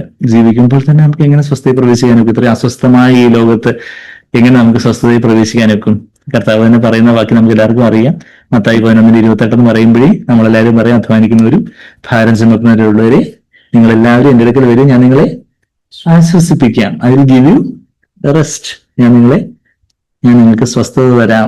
കർത്താവിലേക്ക് വന്നാൽ, കർത്താവിന്റെ ആ മുഖത്തിന് അങ്ങ് കീഴടങ്ങി കൊടുത്താൽ, കർത്താവിന്റെ മുഖമാകുന്ന വചനത്തിന് അങ്ങ് കീഴടങ്ങി കൊടുത്താൽ നമ്മൾ ശരിയാണ്, പല കാര്യങ്ങൾ നമ്മൾ പ്രതീക്ഷിക്കാത്ത പല സംഭവങ്ങൾ നടക്കുന്നു, പ്രതീക്ഷിക്കാത്ത രീതിയിലുള്ള പല പെരുമാറ്റങ്ങളൊക്കെ നടക്കുന്നു. ആ ഒരു സമയത്ത് അസ്വസ്ഥമായിട്ട് നമ്മുടെ ജഡത്തിൽ നിന്ന് പ്രതികരിക്കാനാണ് നമ്മളുടെ ഒരു പ്രലോഭനം. എന്നാൽ അവിടെ ഒരു സ്വസ്ഥതയിൽ പ്രവേശിച്ചുകൊണ്ട് കർത്താവിന്റെ സ്വസ്ഥതയിൽ നിന്ന് പ്രതികരിക്കാൻ, ശരിയാണ്, ചില കാര്യങ്ങൾ നമ്മൾ കാർക്കശ്യത്തോടെ ഫേമായിട്ടൊക്കെ പറയേണ്ടതായിട്ടുണ്ടായിരിക്കാം. ചില കാര്യങ്ങൾ നമ്മൾ ഇപ്പം മിണ്ടാതിരിക്കാനായിരിക്കും ദൈവം നമ്മളെ കുറിച്ച് ആഗ്രഹിക്കുന്നത്. ചില കാര്യങ്ങൾ നമ്മൾ വളരെ കരുണാർദ്രമായിട്ട് ഇടപെടാനായിരിക്കും. ചില കാര്യങ്ങളിൽ കുറച്ചുകൂടെ സ്ട്രിക്റ്റ് ആയിട്ട് ഫേമായിട്ടൊരു നിലപാടെടുക്കേണ്ട ചില സ്ഥലങ്ങളിൽ ആത്മാവിന്റെ കാർക്കശ്യത്തോടെ ചില കാര്യങ്ങൾ പറയേണ്ടതായിട്ടുണ്ടായിരിക്കാം. എന്നാൽ അവിടെ എല്ലാം ഒരു വലിയൊരു സമാധാനത്തിന്റെ നദി ഒഴുകുന്ന ഒരു ജീവിതം, അതാണ് കർത്താവ് എനിക്കും നമുക്ക് ഓരോരുത്തർക്കും പ്രോമിസ് ചെയ്തിട്ടുള്ളത്. പരിശുദ്ധാത്മാവിന്റെ ഫലം എന്ന് പറയുമ്പോൾ തന്നെ സ്നേഹം, സന്തോഷം, സമാധാനം. എവിടെ പറയുന്നത് പരിശുദ്ധാത്മാവിന്റെ ഫലം? ഗലാത്യർ 5:22-23 വാക്യങ്ങളിൽ love, joy, peace, patience, kindness, goodness, faith and faithfulness, gentleness, self control. അപ്പൊ ആ ഒരു 9 കൂട്ടം കാര്യങ്ങൾ നമ്മളോട് വായിക്കുമ്പോൾ സമാധാനം, പരിശുദ്ധാത്മാവിന്റെ ഫലം. പരിശുദ്ധാത്മാവ് നമ്മളിലൊന്ന് നിറഞ്ഞു. പരിശുദ്ധാത്മാവിന്റെ നിറവിനെ കുറിച്ച് വലിയ വലിയ കാര്യങ്ങളൊക്കെ പറയുന്ന ആൾക്കാർ പരിശുദ്ധാത്മാവിന്റെ നിറവെന്ന് പറഞ്ഞ് ഒത്തിരി കോലാഹലങ്ങൾ ഉണ്ടാക്കുന്നു. എന്നാൽ അവരുടെ ജീവിതത്തിൽ ഒരു സമാധാനം ഇല്ലാതെ, സ്വസ്ഥതയില്ലാതെ അങ്ങനെ അവർ ജീവിക്കുമ്പോൾ, ആ പരിശുദ്ധാത്മാവിന് യഥാർത്ഥ ഫലമില്ലാതെ എന്തെങ്കിലും ചില വരങ്ങളുണ്ടെന്ന് നടിച്ച് തങ്ങളെ തന്നെ വഞ്ചിക്കുന്ന തരത്തിലുള്ള പലതരത്തിലുള്ള ക്രിസ്തീയമായ പലതരത്തിലുള്ള അതുപോലൊക്കെയുള്ള ചില പ്രതിഭാസങ്ങളൊക്കെ നമ്മുടെ ചുറ്റും അരങ്ങേറുമ്പോൾ യഥാർത്ഥത്തില് പരിശുദ്ധാത്മാവിന്റെ ഫലം അവിടെ ഒരു സമാധാനമുണ്ട്, സ്നേഹമുണ്ട്, സന്തോഷമുണ്ട്, സമാധാനമുണ്ട്. അപ്പൊ അങ്ങനെ ആ ഒരു സമാധാനം, സ്വസ്ഥത, ആ ഒരു സ്വസ്ഥതയിൽ പ്രവേശിക്കാനാണ് കർത്താവ് നമ്മളെ കുറിച്ച് വിളിക്കുന്നത്. അപ്പൊ ഞാൻ ഈ എബ്രായ ലേഖനം പറഞ്ഞ വഴിയാണ് ഈ പറഞ്ഞു വരുന്നത്. അതായത് കർത്താവ് പ്രതിഷ്ഠിച്ച വഴി, അത് എന്തിലേക്കുള്ള വഴിയാണെന്ന് ചോദിച്ചാൽ, അത് ഈ സ്വസ്ഥത എവിടെയാണെന്ന് ചോദിച്ചാൽ, നമ്മള് ഈ എബ്രായ ലേഖനം പിന്നെ നമ്മള് താഴോട്ട് വരുമ്പോൾ കർത്താവ് മഹാപുരോഹിതനാണെന്നുള്ള കാര്യവും, കർത്താവ് നമ്മെ പോലെ തന്നെ എല്ലാത്തിലും പരീക്ഷിക്കപ്പെട്ടു എന്നൊക്കെ അതിന്റെ 4:16 15 പറയുന്നുണ്ട്. അതിനുശേഷം നമുക്ക് ആ കൃപാസനത്തിലേക്ക് അടുത്തു വരാം. കർത്താവ് മെൽക്കിസേദെക്കിന് ക്രമപ്രകാരമുള്ള മഹാപുരോഹിതനാണ്. അതിന്റെ ഒന്നും ഡീറ്റെയിൽസിലേക്കൊട്ടും എനിക്ക് പോകാൻ സമയമില്ല. ഇന്ന് കർത്താവ് ഈ വലിയ മഹാപുരോഹിതൻ, അതായത് ഈ ദേവാലയം, ദേവാലയത്തിലെ മഹാപുരോഹിതനും യേശു കർത്താവ് തന്നെ അവിടെ വഴിയും അതിവിശുദ്ധ സ്ഥലത്തേക്കുള്ള വഴി, വിശുദ്ധ മന്ദിരത്തിലേക്കുള്ള അതിവിശുദ്ധ സ്ഥലത്തേക്കുള്ള വഴിയും കർത്താവ് തന്നെ എന്നുള്ളൊരു കാര്യം നമ്മളിവിടെ വായിക്കുക. ഇവിടെ ഇടയനും വാതിലും കർത്താവ് തന്നെ നമ്മൾ യോഹന്നാൻ 10 വായിച്ചതുപോലെ ഇവിടെ ഈ വഴിയും കർത്താവ് തന്നെ, മഹാപുരോഹിതനും കർത്താവ് തന്നെ. ദേവാലയം ആകുമ്പോൾ അവിടെ ഒരു പുരോഹിതനുണ്ട്. ഈ ദേവാലയം എന്ന് പറയുന്നത് അത് കൈകളാൽ തീർത്ത ഒരു ദേവാലയത്തെ കുറിച്ചല്ല. അത് കൈകളാൽ തീർത്ത മോശ സമാഗമന കൂടാരവും പിന്നീട് ശലോമോന്റെ കാലത്തും പിന്നീട് ദേവാലയം പുതുക്കി പൊളിഞ്ഞ സമയത്തും ഒക്കെ കൈകളാൽ തീർത്ത ഒരു ദേവാലയം അന്ന് ഇസ്രായേൽ മക്കൾക്ക് ഉണ്ടായിരുന്നു. എന്നാൽ അതൊക്കെ ഒരു നിഴലായിരുന്നു. എന്നാൽ അത് യഥാർത്ഥത്തില് കർത്താവ് പ്രവേശിച്ച അതിപരിശുദ്ധ സ്ഥലം എന്താണെന്ന് എബ്രായർ 9 24 വാക്യത്തിൽ പറയുന്നുണ്ട്. ഞാനിപ്പോ ഒത്തിരി കട്ടിയായി പോകുന്നില്ലല്ലോ, സിമ്പിൾ ആയിട്ടുള്ള കാര്യമല്ലേ പറയുന്നത്, അല്ലേ? എന്താ പറയുന്നേ? കർത്താവ് മരിച്ച് സ്വർഗത്തിലേക്ക് കയറിപ്പോയത് അത് മഹാപുരോഹിതൻ അതിപരിശുദ്ധ സ്ഥലത്തേക്ക് കയറിപ്പോയതിനോട് ഉപമിച്ചിരിക്കുക. മഹാപുരോഹിതൻ പഴയ നിയമത്തില് അവിടെ അവരുടെ യഹൂദന്മാരുടെ സമാഗമന കൂടാരത്തിലായാലും പിന്നീട് അവർക്ക് പണിയപ്പെട്ട ടെമ്പിൾ, അതായത് ദേവാലയത്തിലെ യെരുശലേം ദേവാലയത്തിലായാലും അവിടെയും പ്രാകാരം ഉണ്ടായിരുന്നു, വിശുദ്ധ സ്ഥലം ഉണ്ടായിരുന്നു, അതിവിശുദ്ധ സ്ഥലം ഉണ്ടായിരുന്നു എന്നുള്ള കാര്യമൊക്കെ നമുക്കറിയാം, അല്ലേ? Most holy place, outer court. അപ്പൊ കർത്താവ് കയറിപ്പോയത് എബ്രായർ 9:24 നമ്മൾ വായിക്കുവാണെങ്കിൽ ക്രിസ്തു വാസ്തവമായതിന്റെ പ്രതിബിംബമായി കൈപ്പണിയായി വിശുദ്ധ മന്ദിരത്തിലേക്കല്ല. കൈപ്പണിയായിട്ടുള്ളൊരു വിശുദ്ധ മന്ദിരം എന്നുള്ളൊരു വാക്ക് ഹാഗിയാസ് എന്ന് പറഞ്ഞൊരു വാക്കാണ് ഉപയോഗിച്ചിരിക്കുന്നത്. അപ്പൊ ഹാഗിയാസ് എന്നുള്ള വാക്കിന് വിശുദ്ധ മന്ദിരം, sanctuary, holy place, most holy place എന്നെല്ലാം ട്രാൻസ്ലേറ്റ് ചെയ്യാവുന്ന ഒരു പദമാണ്. എന്നാൽ നമ്മൾ കർത്താവ് യഥാർത്ഥത്തിൽ അതിപരിശുദ്ധ സ്ഥലത്തേക്ക്, തിരശ്ശീലയ്ക്ക് അപ്പുറം കർത്താവ് മരിച്ചപ്പോ, കർത്താവ് ജീവൻ വെടിഞ്ഞപ്പോ യെരൂശലേം ദേവാലയത്തിന് തിരശ്ശീല മുകളിൽ നിന്ന് താഴേക്ക് ചീന്തപ്പെട്ടതായിട്ട് നമ്മള് മത്തായി 27:51 വാക്യത്തിൽ വായിക്കുന്നുണ്ട്. മത്തായി 27:51 വാക്യം, യെരൂശലേം ദേവാലയത്തിന് തിരശ്ശീല മുകളിൽ നിന്ന് താഴോട്ട് ചിന്തപ്പെട്ടു. അപ്പൊ അതിപരിശുദ്ധ സ്ഥലത്തേക്കുള്ള, പിതാവിന്റെ സന്നിധിയിലേക്കുള്ള ഒരു പ്രവേശനം നമുക്ക് ലഭ്യമായതിന്റെ സൂചനയാണ് ആ കാര്യം എന്നൊക്കെ നമുക്കറിയാം. അപ്പോ അവിടെ യഥാർത്ഥത്തിൽ ഈ വിശുദ്ധ മന്ദിരം എന്ന് ഉള്ളത് അതിപരിശുദ്ധ സ്ഥലം, ഈ ഹഗിയാസ് എന്ന് പറഞ്ഞൊരു ഗ്രീക്ക് പദം അവിടെ ഉപയോഗിച്ചിരിക്കുന്നത്. അപ്പൊ അതിപരിശുദ്ധ സ്ഥലം, ഞാനാണ് ഇന്ന്, അല്ലെങ്കിൽ നമുക്കൊന്നുകൂടെ ഇതൊന്ന് പരിഭാഷപ്പെടുത്താൻ ഒരു അവസരം, ഓഫ് കോഴ്സ് ഇന്ന് പല പല മോഡേൺ പരിഭാഷകൾ, കുറച്ചുകൂടെ ന്യൂനായിട്ടുള്ള പരിഭാഷകളൊക്കെ വരുന്നുണ്ട്. അപ്പം അവിടെ യഥാർത്ഥത്തിൽ കുറച്ചുകൂടെ ആക്യുറേറ്റ് ആയിട്ട് അതിപരിശുദ്ധ സ്ഥലം എന്ന് ട്രാൻസ്ലേറ്റ് ചെയ്യാവുന്ന ഒരു പദമാണ് അവിടെ ഹഗിയാസ് എന്നൊരു പദം അവിടെ ഉപയോഗിച്ചിരിക്കുന്നത് 24-ാമത്തെ വാക്കിൽ. അപ്പൊ കൈപ്പണിയായിട്ടുള്ള വിശുദ്ധ മന്ദിരത്തിലേക്കല്ല, കൈപ്പണിയായിട്ടുള്ള അതിവിശുദ്ധ സ്ഥലത്തേക്കല്ല, ഇപ്പോൾ നമുക്ക് വേണ്ടി ദൈവസന്നിധിയിൽ പ്രത്യക്ഷനാകുവാൻ സ്വർഗത്തിലേക്ക് എത്ര പ്രവേശിച്ചത്. അപ്പൊ ഈ സ്വർഗത്തിലേക്ക് ആ പിതാവിന്റെ സ്വർഗസിംഹാസനത്തിന്റെ വലതുഭാഗത്ത് കർത്താവ് ഇരിക്കുന്ന കാര്യങ്ങള് നമ്മള് വചനത്തിൽ തുടർന്ന് പലയിടത്തായിട്ട് വായിക്കുന്നത് നമുക്കറിയാം. കർത്താവ് 8-ാം അധ്യായത്തിന്റെ, ഇതേ 8-ാം അധ്യായത്തിന്റെ 1-ാമത്തെ വാക്യത്തില് മഹിമാസനത്തില്, എന്നാൽ സ്വർഗത്തിൽ മഹിമാസനത്തിന് വലതുഭാഗത്ത് ഇരുന്നവനായി എന്ന് നമ്മള് യേശുവിനെ കുറിച്ച് നമ്മളവിടെ വായിക്കുന്നുണ്ടല്ലോ. അത് സ്വർഗത്തിലേക്ക് എത്ര പ്രവേശിച്ചെന്ന് പറയുമ്പോൾ ആ സ്വർഗീയ സിംഹാസനം, ആ സ്വർഗം തന്നെയാണ് അതിപരിശുദ്ധ സ്ഥലമായിട്ട് നമ്മള് ഈ എബ്രായ ലേഖനത്തിൽ വായിക്കുന്നത്. അപ്പം കർത്താവ് നമുക്ക് വേണ്ടി ഒരുക്കിയിരിക്കുന്ന ഈ സ്വസ്ഥത എവിടാണെന്ന് ചോദിച്ചാല് അതെവിടാ സ്വസ്ഥത? കർത്താവിന്റെ സന്നിധിയിലാണ് ആനന്ദത്തിന് പരിപൂർണതയുണ്ടെന്ന് ഇന്ന് MC കുര്യൻ സാറെ പ്രാർത്ഥിക്കാൻ തുടങ്ങിയപ്പോ ആ വാക്യം ഉദ്ധരിച്ചായിരുന്നു അല്ലെ? എവിടെ? സങ്കീർത്തനം 16:11 വാക്യം, Psalm 16:11, 16-ാം സങ്കീർത്തനത്തിന്റെ അവസാനത്തെ വാക്യം. അവിടെ എഴുതിയിരിക്കുന്നത് കർത്താവിന്റെ സന്നിധിയിലാണ് ആനന്ദത്തിന്റെ പരിപൂർണത. അത് പത്രോസ് അതെടുത്ത് ഉദ്ധരിച്ച് പറയുന്നുണ്ട്. പെന്തക്കോസ്ത് നാളില് ആദ്യമായിട്ട് സുവിശേഷ പ്രസംഗം നടത്തുമ്പോൾ അവിടെ കൂടിയിരുന്ന യഹൂദന്മാരോട്, ആയിരക്കണക്കിന് യഹൂദന്മാരോട് പത്രോസ് അവിടെ അപ്പോസ്തലരുടെ 2-ാം അധ്യായത്തിന് 28-ാമത്തെ വാക്യത്തില് ആ വാക്യം എടുത്തു പറയുന്നുണ്ട്. He makes us glad with his presence. പത്രോസ് അത് കുറച്ചൊന്ന് പാരഫ്രൈസ് ചെയ്താ പറയുന്നത്.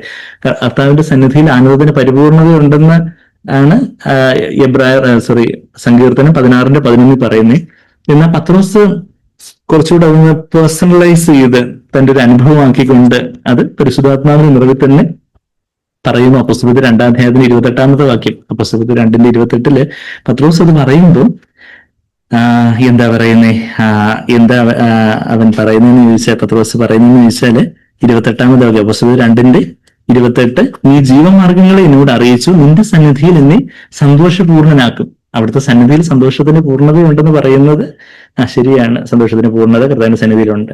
എന്നാൽ ആ സന്തോഷം അനുഭവിച്ചു കഴിഞ്ഞിട്ട് നമ്മൾ പറയുക കർത്താവിന്റെ സന്നിധി എന്നെ സന്തോഷപൂർണനാക്കി. അതുപോലെ അളവില്ലാത്ത ഒരു സന്തോഷം നിറഞ്ഞവനായിട്ട് പത്രോസൊക്കെ അതുവരെയും അവര് അടയ്ക്കപ്പെട്ട മുറിക്കുള്ളിലൊക്കെ ഇരുന്ന് ആയിരുന്നവരായിരുന്നു. കർത്താവിന്റെ പുനരുദ്ധാനത്തിന് ശേഷവും കർത്താവ് 2 തവണ അവർക്ക് പ്രത്യക്ഷപ്പെടുന്ന കാര്യങ്ങളൊക്കെ യോഹന്നാൻ 20 വായിക്കുമ്പോൾ ദ ഡോർസ് വെയർ ഷട്ട്, അവര് അടച്ചിരിക്കുന്ന വാതിലുകൾ അടച്ചിരുന്ന ആ ഒരു അവസ്ഥയിലായിരുന്നു, അടച്ചിട്ട റൂമിലായിരുന്നു അവരായിരുന്നത്. എന്ന് വെച്ചാൽ യഹൂദന്മാരെ പേടിച്ച് എന്നൊക്കെ നമ്മളവിടെ യോഹന്നാൻ 20 വായിക്കുന്നുണ്ട്. എന്നാൽ ഇവിടെ വാതിലുകളെല്ലാം തുറന്ന് ഇവിടെ മാളികമുറിയിലെ അപ്പർ റൂമില് അന്ന് അവരെല്ലാം ആയിരുന്ന സമയത്ത് പരിശുദ്ധാത്മാവ് നിറയപ്പെട്ട് സന്തോഷപൂർണനായിട്ട് സന്തോഷപൂർണ്ണത അനുഭവിച്ചുകൊണ്ട് നിന്റെ സന്നിധിയിൽ നിന്റെ സന്നിധി എന്നെ സന്തോഷപൂർണനാക്കും എന്നുള്ളൊരു കാര്യമാണ് നമ്മളവിടെ വായിക്കുന്നത്. നിന്റെ സന്നിധി എന്നുള്ളൊരു വാക്ക് ഞാനത് ഇതിനു മുമ്പുള്ള EPPF മീറ്റിംഗിനാണ് പറഞ്ഞെന്നറിയത്തില്ല. ആ സന്നിധി എന്നുള്ള വാക്ക് കർത്താവിന്റെ മുഖം എന്ന് ആ സന്നിധി എന്നുള്ള വാക്ക് മുഖം എന്ന് വേണമെങ്കിലും കുറച്ചുകൂടെ ആക്യുറേറ്റ് ആയിട്ടുള്ള ട്രാൻസ്ലേഷൻ കർത്താവിന്റെ മുഖം നമ്മളെ സന്തോഷപൂർണരാക്കും എന്നുള്ളൊരു കാര്യമാണ്. പ്രോസപ്പോൺ എന്ന് പറഞ്ഞൊരു ഗ്രീക്ക് പദം അവിടെ ഉപയോഗിച്ചിരിക്കുന്നത്. അവിടെ എബ്രായ ഭാഷയിലെ സങ്കീർത്തനം 16:11 പനീം എന്ന് പറഞ്ഞൊരു വാക്ക്, അതിന്റെ രണ്ടിന്റെ ലിറ്ററൽ ആയിട്ടുള്ള മീനിങ് മുഖം എന്നാണ്. അപ്പൊ ആ മുഖം എന്നുള്ള വാക്കിന് സന്നിധി എന്നും ട്രാൻസ്ലേറ്റ് ചെയ്യാം. അപ്പൊ കർത്താവിന്റെ സന്നിധിയിൽ ആനന്ദ പരിപൂർണതയുണ്ട്, കർത്താവിന്റെ മുഖത്ത് ആനന്ദ പരിപൂർണതയുണ്ടെന്ന് പറഞ്ഞാലും നമുക്കത് കൂടുതൽ ഹൃദ്യമായിട്ടുള്ളൊരു കാര്യമാണ്. അപ്പൊ കർത്താവിന്റെ മുഖം നമ്മുടെ ആനന്ദ പരിപൂർണരാക്കും. ഞാൻ ഈ പറഞ്ഞു വരുന്നത് വെച്ചാല്, എവിടാണ് ഈ വഴി, എങ്ങോട്ട് പോകുന്ന വഴിയാണ് ഈ അതാണ് ഞാൻ ഈ പറഞ്ഞു വരുന്നത്. ഈ തിരിച്ച് നമ്മൾ എബ്രായർ 10 വരുമ്പോൾ, അതുകൊണ്ട് സഹോദരന്മാരെ, അപ്പൊ അതുകൊണ്ടെന്ന് പറയുമ്പോൾ ഈ സ്വസ്ഥതയിലേക്കുള്ള ഒരു വിളിയുണ്ട്. അതൊരു സ്വർഗീയ വിളിയാണ്. സ്വസ്ഥതയിൽ പ്രവേശിക്കണം. അത് ആ സ്വസ്ഥതയിലേക്കുള്ള ഒരു വഴിക്കായിട്ട് അത് കർത്താവ് എന്ത് ചെയ്തു? ഒരു തിരശ്ശീല അങ്ങ് ചീന്തി. ഇപ്പോ നമ്മള് മന്ത്രിമാരൊക്കെ വന്ന് ഉദ്ഘാടനം ചെയ്യുമ്പോൾ അവരൊരു ഇങ്ങനെ പിടിച്ചൊരു നൂലങ്ങ് വലിക്കും. അപ്പൊ ഈ കർട്ടൻ ഇങ്ങനെ അനാച്ഛാദനം ചെയ്തു എന്നൊക്കെ നമ്മൾ പറയുന്നത്. ശില അനാച്ഛാദനം ചെയ്തു എന്ന് പറഞ്ഞാൽ അത് അൺവെയിൽ ചെയ്തു. അതുവരെ ഇത് മൂടി കിടക്കുമായിരുന്നു. അപ്പം ഉദ്ഘാടനം ചെയ്തത് ഇന്ന ദിവസം ഇന്ന ആളാണ്, ഇന്ന ആൾക്കാരൊക്കെ അവരൊക്കെ ഇതൊക്കെ കോൺട്രിബ്യൂട്ട് ചെയ്തെന്നൊക്കെ അവിടെ ഇങ്ങനെ എഴുതി വെച്ചിരിക്കുന്ന, മാർബിളിലൊക്കെ എഴുതി വെച്ചിരിക്കുന്നതൊക്കെ നമ്മൾ ചിലപ്പം കണ്ടിട്ടുണ്ടാവും. എന്ന് പറയുന്നത് പോലെ കർത്താവ് ഒരു അൺവെയിലിംഗ് നടത്തുക എന്നുവെച്ചാൽ അവിടെ അൺവെയിൽ ചെയ്യുന്ന ആ തിരശ്ശീല, ഇവിടുത്തെ മഹാപുരോഹിതനും കർത്താവ, വഴിയും കർത്താവ, പിന്നെന്താ ഇവിടെ അനാച്ഛാദനം ചെയ്യുന്ന ആ തിരശ്ശീലയുണ്ടല്ലോ, ആ വെയിൽ പെറ്റാസ്മ എന്ന് പറയുന്ന ഒരു ഗ്രീക്ക് വാക്ക്. ഗ്രീക്ക് വാക്കൊക്കെ പറയുമ്പോൾ പറയുന്നവരൊക്കെ ചിലപ്പം പെട്ടെന്ന് ഉണരുമായിരിക്കും, പെട്ടെന്ന് ഈ പഠിച്ചപ്പെട്ട വാക്കൊക്കെ പറയുന്നത്.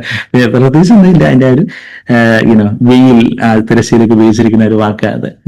അപ്പം അതൊന്ന് ചിന്തപ്പെട്ടു. അത് എന്താണെന്ന് ചോദിച്ചാൽ കർത്താവിന്റെ ജഡം എന്ന തിരശ്ശീല കൂടെ, ദേഹം എന്ന തിരശ്ശീല എന്നാണ് മലയാളത്തിൽ അത് പരിഭാഷപ്പെടുത്തിയിട്ടുള്ളത്. എന്നാൽ സാക്സ് എന്ന് പറഞ്ഞൊരു വാക്കാണ് ഗ്രീക്കിൽ ഉപയോഗിച്ചിരിക്കുന്നത്. സാക്സ് എന്നുള്ള പദം ഫ്ലഷ് എന്നാണ്, ജഡം എന്നാണ് അതിന്റെ അക്യുറേറ്റ് ആയിട്ട് ട്രാൻസ്ലേഷൻ. ശരീരത്തിന് സൊമറ്റോഫോം എന്നൊക്കെ നമ്മൾ ചിലപ്പം കേൾക്കുന്നത്, സൊമാറ്റിക് സിംറ്റംസ്, സോമ എന്നുള്ളതാണ് ശരീരത്തിന്റെ വാക്ക്. സാക്സ്, XARX, സാർക്കോമ എന്നൊക്കെ ചില ട്യൂമറിന്റെ പേരൊക്കെ നമ്മൾ ചിലപ്പം കേട്ടിട്ടുണ്ടായിരിക്കും. അതൊക്കെ ഈ ഫ്ലഷിനെ സൂചിപ്പിക്കുന്ന ഒരു പദമാണ് സാക്സ്, സാർക്കോപ്ലാസം എന്നൊക്കെ നിങ്ങൾ ബയോളജിയിലൊക്കെ പഠിച്ചിട്ടുണ്ടായിരിക്കും. അപ്പം സാക്സ്, അപ്പൊ ആ കർത്താവിന്റെ ജഡം എന്ന തിരശ്ശീലയിലൂടെ കർത്താവ് ചെയ്യുന്ന ഒരു കാര്യം. കർത്താവിന്റെ ജഡം എന്ന് പറയുന്നത്, ജഡം എന്നുള്ള വാക്ക് ബൈബിളിൽ ബേസിക്കലി ഇങ്ങനെ പറഞ്ഞു വരുന്നത് വെച്ചാൽ കർത്താവ് സ്വസ്ഥതയിലേക്കുള്ള ഒരു വഴി തുറന്നിരിക്കുന്നു എന്നുള്ള കാര്യം പറഞ്ഞു വരുന്നത്. അപ്പം ജഡം എന്നുള്ള വാക്കിലേക്ക് നമുക്ക് വരാം. അത് തിരശ്ശീലയിൽ കൂടെ നമുക്ക് പ്രതിഷ്ഠിച്ച ജീവനുള്ള പുതുവഴിയായി തന്റെ രക്തത്തിൽ വിശുദ്ധ മന്ദിരത്തിലേക്കുള്ള പ്രവേശനത്തിന് ധൈര്യവും ദേവാലയത്തിന്മേൽ ഒരു മഹാപുരോഹിതന് നമുക്കുള്ളത് കൊണ്ട് വലിയൊരു സെനൻസാ. നമ്മൾ അതിലേക്കെല്ലാം ഒന്ന് പോകാൻ ഇനിയിപ്പം 10 ആഴ്ച എടുത്താലും സമയം കാണത്തില്ല. അത് ഞാൻ ഓൾറെഡി എബ്രായർ ഹിബ്രൂസ് ബൈബിൾ സ്റ്റഡിയിൽ ഞങ്ങളത് ഒത്തിരി മാസങ്ങളെടുത്തൊക്കെ അത് കാര്യങ്ങളൊക്കെ ചിന്തിച്ചതൊക്കെ എന്നെ അത് ഒത്തിരി ഹെൽപ്പ് ചെയ്തിട്ടുണ്ട്. ഞാൻ ആ ബൈബിൾ സ്റ്റഡി എടുത്തത് എനിക്ക് തന്നെ ഒത്തിരി ഹെൽപ്പായിരുന്നു. സാക്പനംബറിന്റെ അവിടെ ത്രൂ ദ ബൈബിൾ എന്നുള്ളത്, അതിലെയും ആ ബൈബിൾ സ്റ്റഡിയൊക്കെ ഒത്തിരി ഞങ്ങൾക്ക് ആ സമയത്തൊക്കെ ഒത്തിരി ഹെൽപ്ഫുൾ ആയിരുന്നു. അപ്പൊ ഞാൻ പറഞ്ഞു വരുന്നത് വെച്ചാൽ തന്റെ രക്തത്തിൽ വിശുദ്ധ മന്ദിരത്തിലേക്കുള്ള പ്രവേശനം. ആ വിശുദ്ധ മന്ദിരം എന്നുള്ള വാക്ക് ഹാഗിയാസ് എന്നുള്ള പദം ഇപ്പൊ നമ്മൾ എബ്രായർ 9:24 കണ്ടു. ആ പദം തന്നെയാണ് ഇവിടെ ഉപയോഗിച്ചിരിക്കുന്നത്, ഹാഗിയാസ്.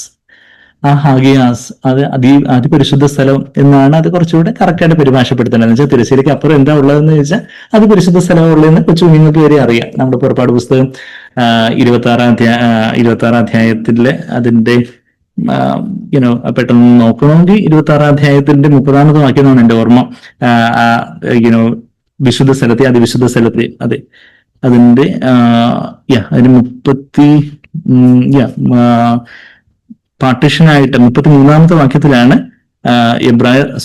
പുറപ്പാട് പുസ്തകം 26:33 അതിന്റെ ആ ലാറ്റർ പാർട്ട് രണ്ടാം പകുതി നോക്കുകയാണെങ്കിൽ തിരശ്ശീല വിശുദ്ധ സ്ഥലവും അതിവിശുദ്ധ സ്ഥലവും തമ്മിൽ വേർതിരിക്കുന്നതായിരിക്കണം എന്ന് അവിടെ പറഞ്ഞിരിക്കുന്നത്. പാർട്ടീഷൻ ആയിരിക്കണം എന്നുള്ളൊരു കാര്യം പറഞ്ഞിരിക്കുന്നുണ്ട്. അപ്പം ആ തിരശ്ശീല അപ്പുറം എന്താ തിരശ്ശീല ചെയ്ത് കഴിഞ്ഞാൽ പിന്നെ അപ്പുറം അതിവിശുദ്ധ സ്ഥലമാണ്. അപ്പം ശരിക്കും ആ ഹാഗിയാസ് എന്നുള്ള പദം കുറച്ചുകൂടെ ആക്യുറേറ്റ് ആയിട്ട് ഈവൻ NASB പോലും ഹോളി പ്ലേസ് ട്രാൻസ്ലേറ്റ് ചെയ്തിട്ടുള്ളത്. എന്നാൽ യഥാർത്ഥത്തിൽ അത് യഥാർത്ഥത്തിൽ അത് മോസ്റ്റ് ഹോളി പ്ലേസ് ട്രാൻസ്ലേറ്റ് ചെയ്യേണ്ടത്.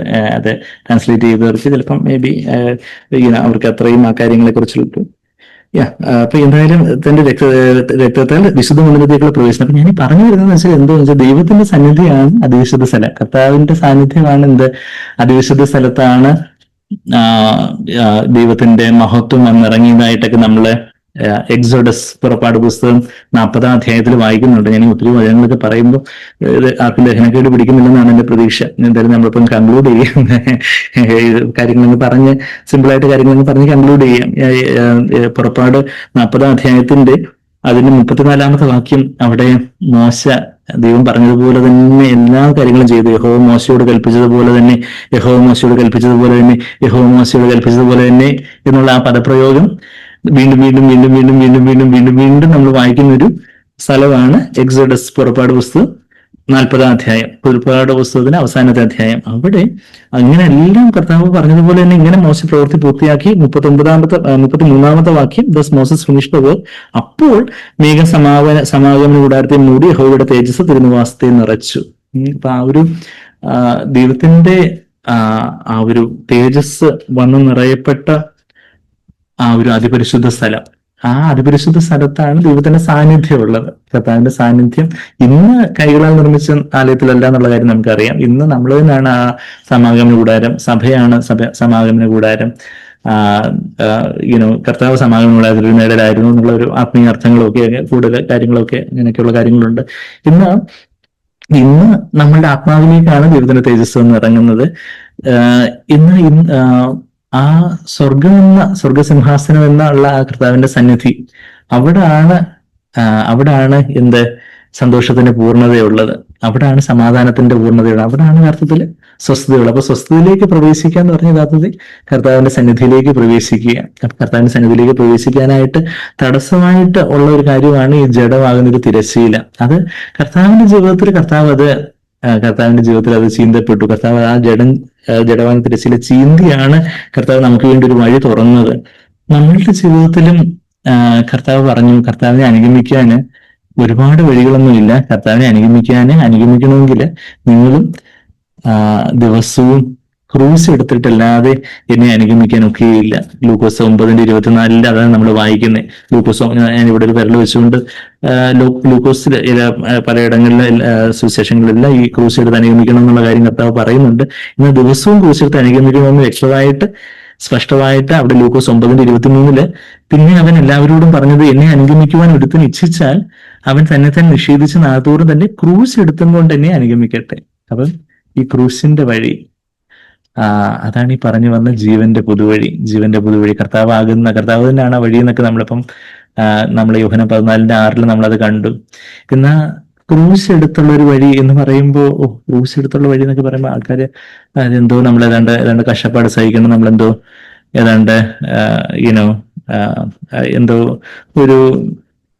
എന്തോ കഷ്ടപ്പാട് സഹിക്കുന്നതിനെ കുറിച്ചുള്ള ഒരു കാര്യമൊന്നും നമ്മൾ പെട്ടെന്ന് ചിന്തിക്കുക. എന്നാൽ യഥാർത്ഥത്തിൽ ക്രോസ് എന്ന് പറഞ്ഞാൽ എന്താണ്?